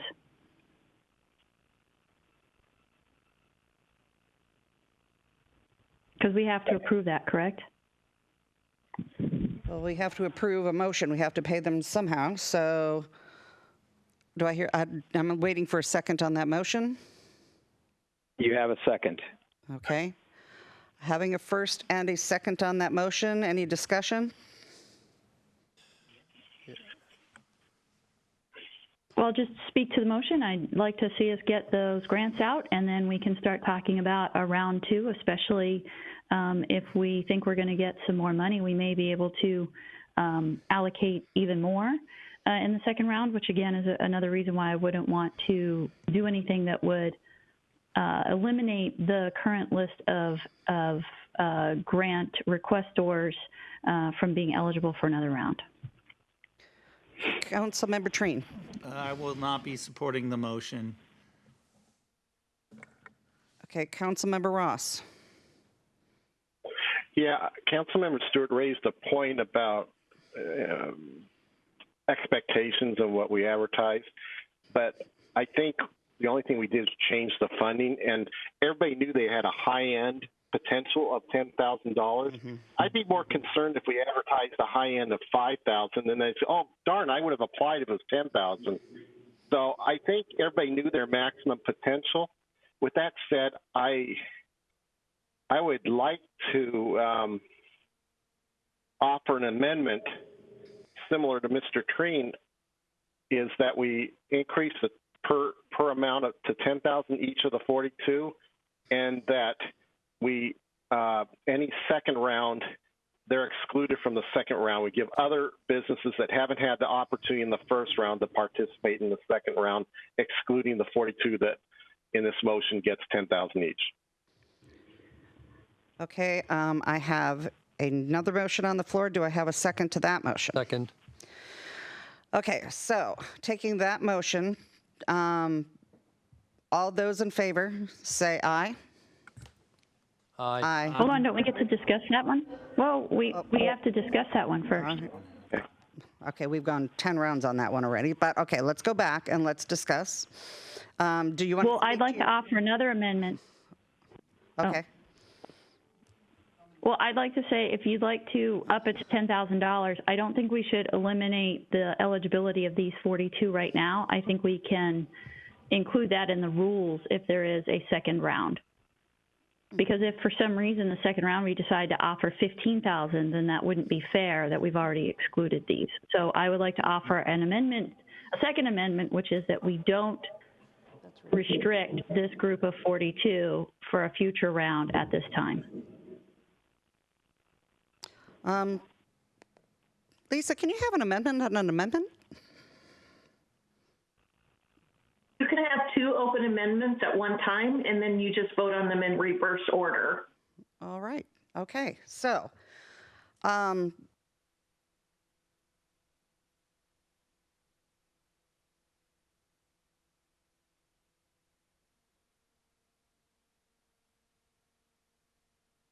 Did we lose the mayor? okay, I'm going to take the amendment first, and then the amendment on the amendment. Is that correct, Lisa? Actually, you take the most recent amendment first and then go backwards. Okay.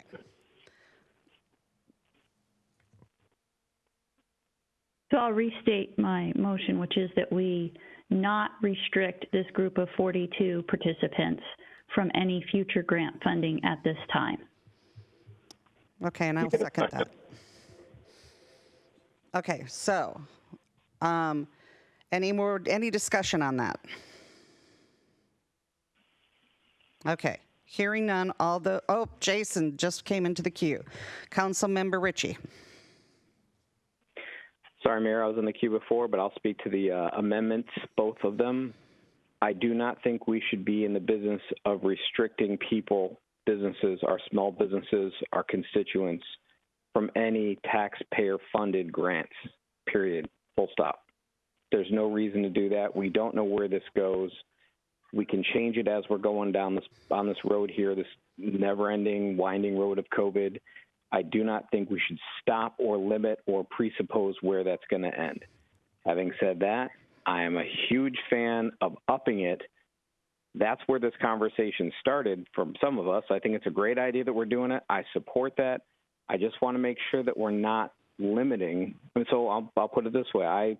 I'm in full support of Councilmember Stewart's motion, and I'm in full support of Councilmember Ross's motion. I'm in full support of Councilmember Gamblin and Treen's motions, in as much as they represent Councilmember Ross's motion with the addition of Councilmember Stewart's motion. Okay, now don't do that to me now. All right then. So, not having any more comments, we're going to take the amendment to the amendment. Okay, all those in favor of the amendment to the amendment, say aye. Aye. Aye. Aye. Aye. Aye. Any opposed? Passes 6-0. Now we're going to go back to the original amendment, as stated by Councilmember Ross. Please restate your amendment. And if I remember correctly, and I'm going to just try to make it really short, which is that it gets up to $10,000. Oh, and then we can forget the rest of it because it was just amended. Right. Okay, Exactly. so it's to raise the amount to $10,000. Okay, all those in favor, any discussion on that amendment? Excellent. All those in favor of that amendment, say aye. Aye. Aye. Aye. Aye. Opposed? Excellent, 6-0. So now technically, we still have to approve the original motion. Now we have to go back to the original motion with the amendments. And double amended. So we go back to approve the original motion with the amendment and the amendment to the amendment. Any discussion? All those in favor of the original motion with the amendment and the amendment to the amendment, say aye. Aye. Aye. Aye. Aye. Any opposed? Excellent. That was a lot of wording in that. Okay, perfect. Okay. Mayor, can I make another motion? Can I make another motion that we direct staff to start looking into what it would take to do a second round of funding and how we might, or to do let's put it this way, to do a postmortem, if you will, on what we can improve upon if we were to do a second round of grant funding to small businesses. Yes, I don't know if we need a motion, but perhaps direct, because I'd like to see that come out and maybe come out with a, I'd like to see it, make sure it hits with the newsletter and everything else so that we see kind of a marketing strategy to come out with it so that it's combined all at once. Right. I think think it might be a timing thing, right? That if we just give ourselves a little more time, then that way we get it in the newsletter and all that other stuff. So I think staff did a great job, and I'm not being critical, but I think we probably all learned a lot, and we can take that and do better next time. Yep, excellent. And maybe you can get back to us on the 15th. But I mean, I think we've hit you enough with stuff for next week. Sorry. Okay. All right, so the next thing we have is the executive session, and it is for potential litigation to RCW 42.30.1101D and potential land acquisition pursuant to RCW 42.30.1101B. Okay, Council, you know to check out of this and to check into your other link for executive session. And I suspect we'll be back by, let's see, 10:30. All right.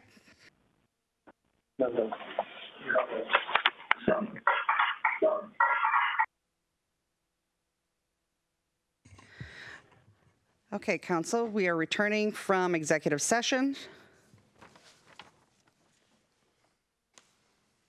And with that, we have got Councilmember Gamblin. Yes, I have a motion.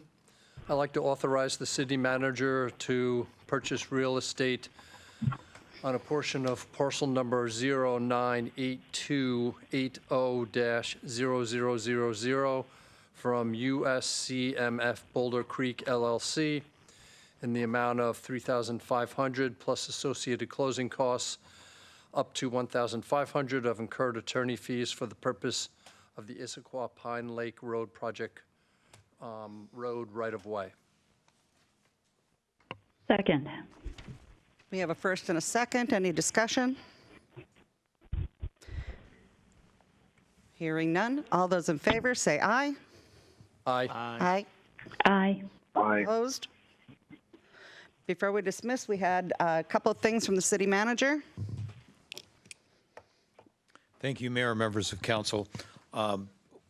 Because of the sequence at the last council meeting, I had our new Public Works Director present, but I just wanted for the record to introduce the City Council and the community to the new Public Works Director, Jeff Eckles, who joins our team with a strong background and experience in traffic, stormwater, capital budgeting, pavement management, competitive grant writing, and strong people management skills. He's already becoming an integrated and involved member of our city operations and working with other department directors. Please welcome Jeff to our team. For the Issaquah School District, elementary school number 16 on Issaquah Pine Lake Road, there will be a few days coming up that early construction times will be extended to 6:30 a.m. and have been pre-approved for pre-concrete pouring and set up the pumps and concrete pump trucks on September 10th, September 14th, and October 1. No concrete trucks will be allowed until 7 a.m. during normal construction start times, but the setup has been approved. The Issaquah School District is responsible for the neighborhood noticing, but we will post on our website and social media sites. The governor has just extended and modified the OPMA guidelines for in-person meetings until October 1. So it's business as usual regarding the way we meet and do our business. The notice I sent to the City Council and all employees just a week or so ago that the city will continue our remote operations until at least January of 2021 as we cope with COVID. Many cities in the regions, including King County and maybe many private companies, have adopted this precautionary action, protect their employees and protect the public from the spread of COVID. We do have many employees that alternate into City Hall on an as-needed basis. We've taken precautions here at City Hall and followed the guidelines for health practices. But many of our field personnel are on the front line serving the public, taking precautions, but still out there doing their jobs, and we appreciate and recognize the important and essential benefit that they provide to the public, ensuring that our parks and streets and facilities are maintained for the public's benefit. Thank you to each and every one of you. And finally, a happy birthday to Sammamish. You're now 21 years old today. Congratulations. Excellent. Okay, I think that wraps it up. Anybody have anything they need to? Mayor, I have one thing. Okay, Councilmember Stewart. I'd like to thank Councilmember Treen, who's a teacher on the first day of school for most of us. And I know that these current conditions are trying at best, and I think all of our teachers are heroes. So thank you for all that you do for the students and all the teachers out there. Yep. Have a great year. Okay. Okay. So. Adjourn. Move to adjourn. Second. Second. All right.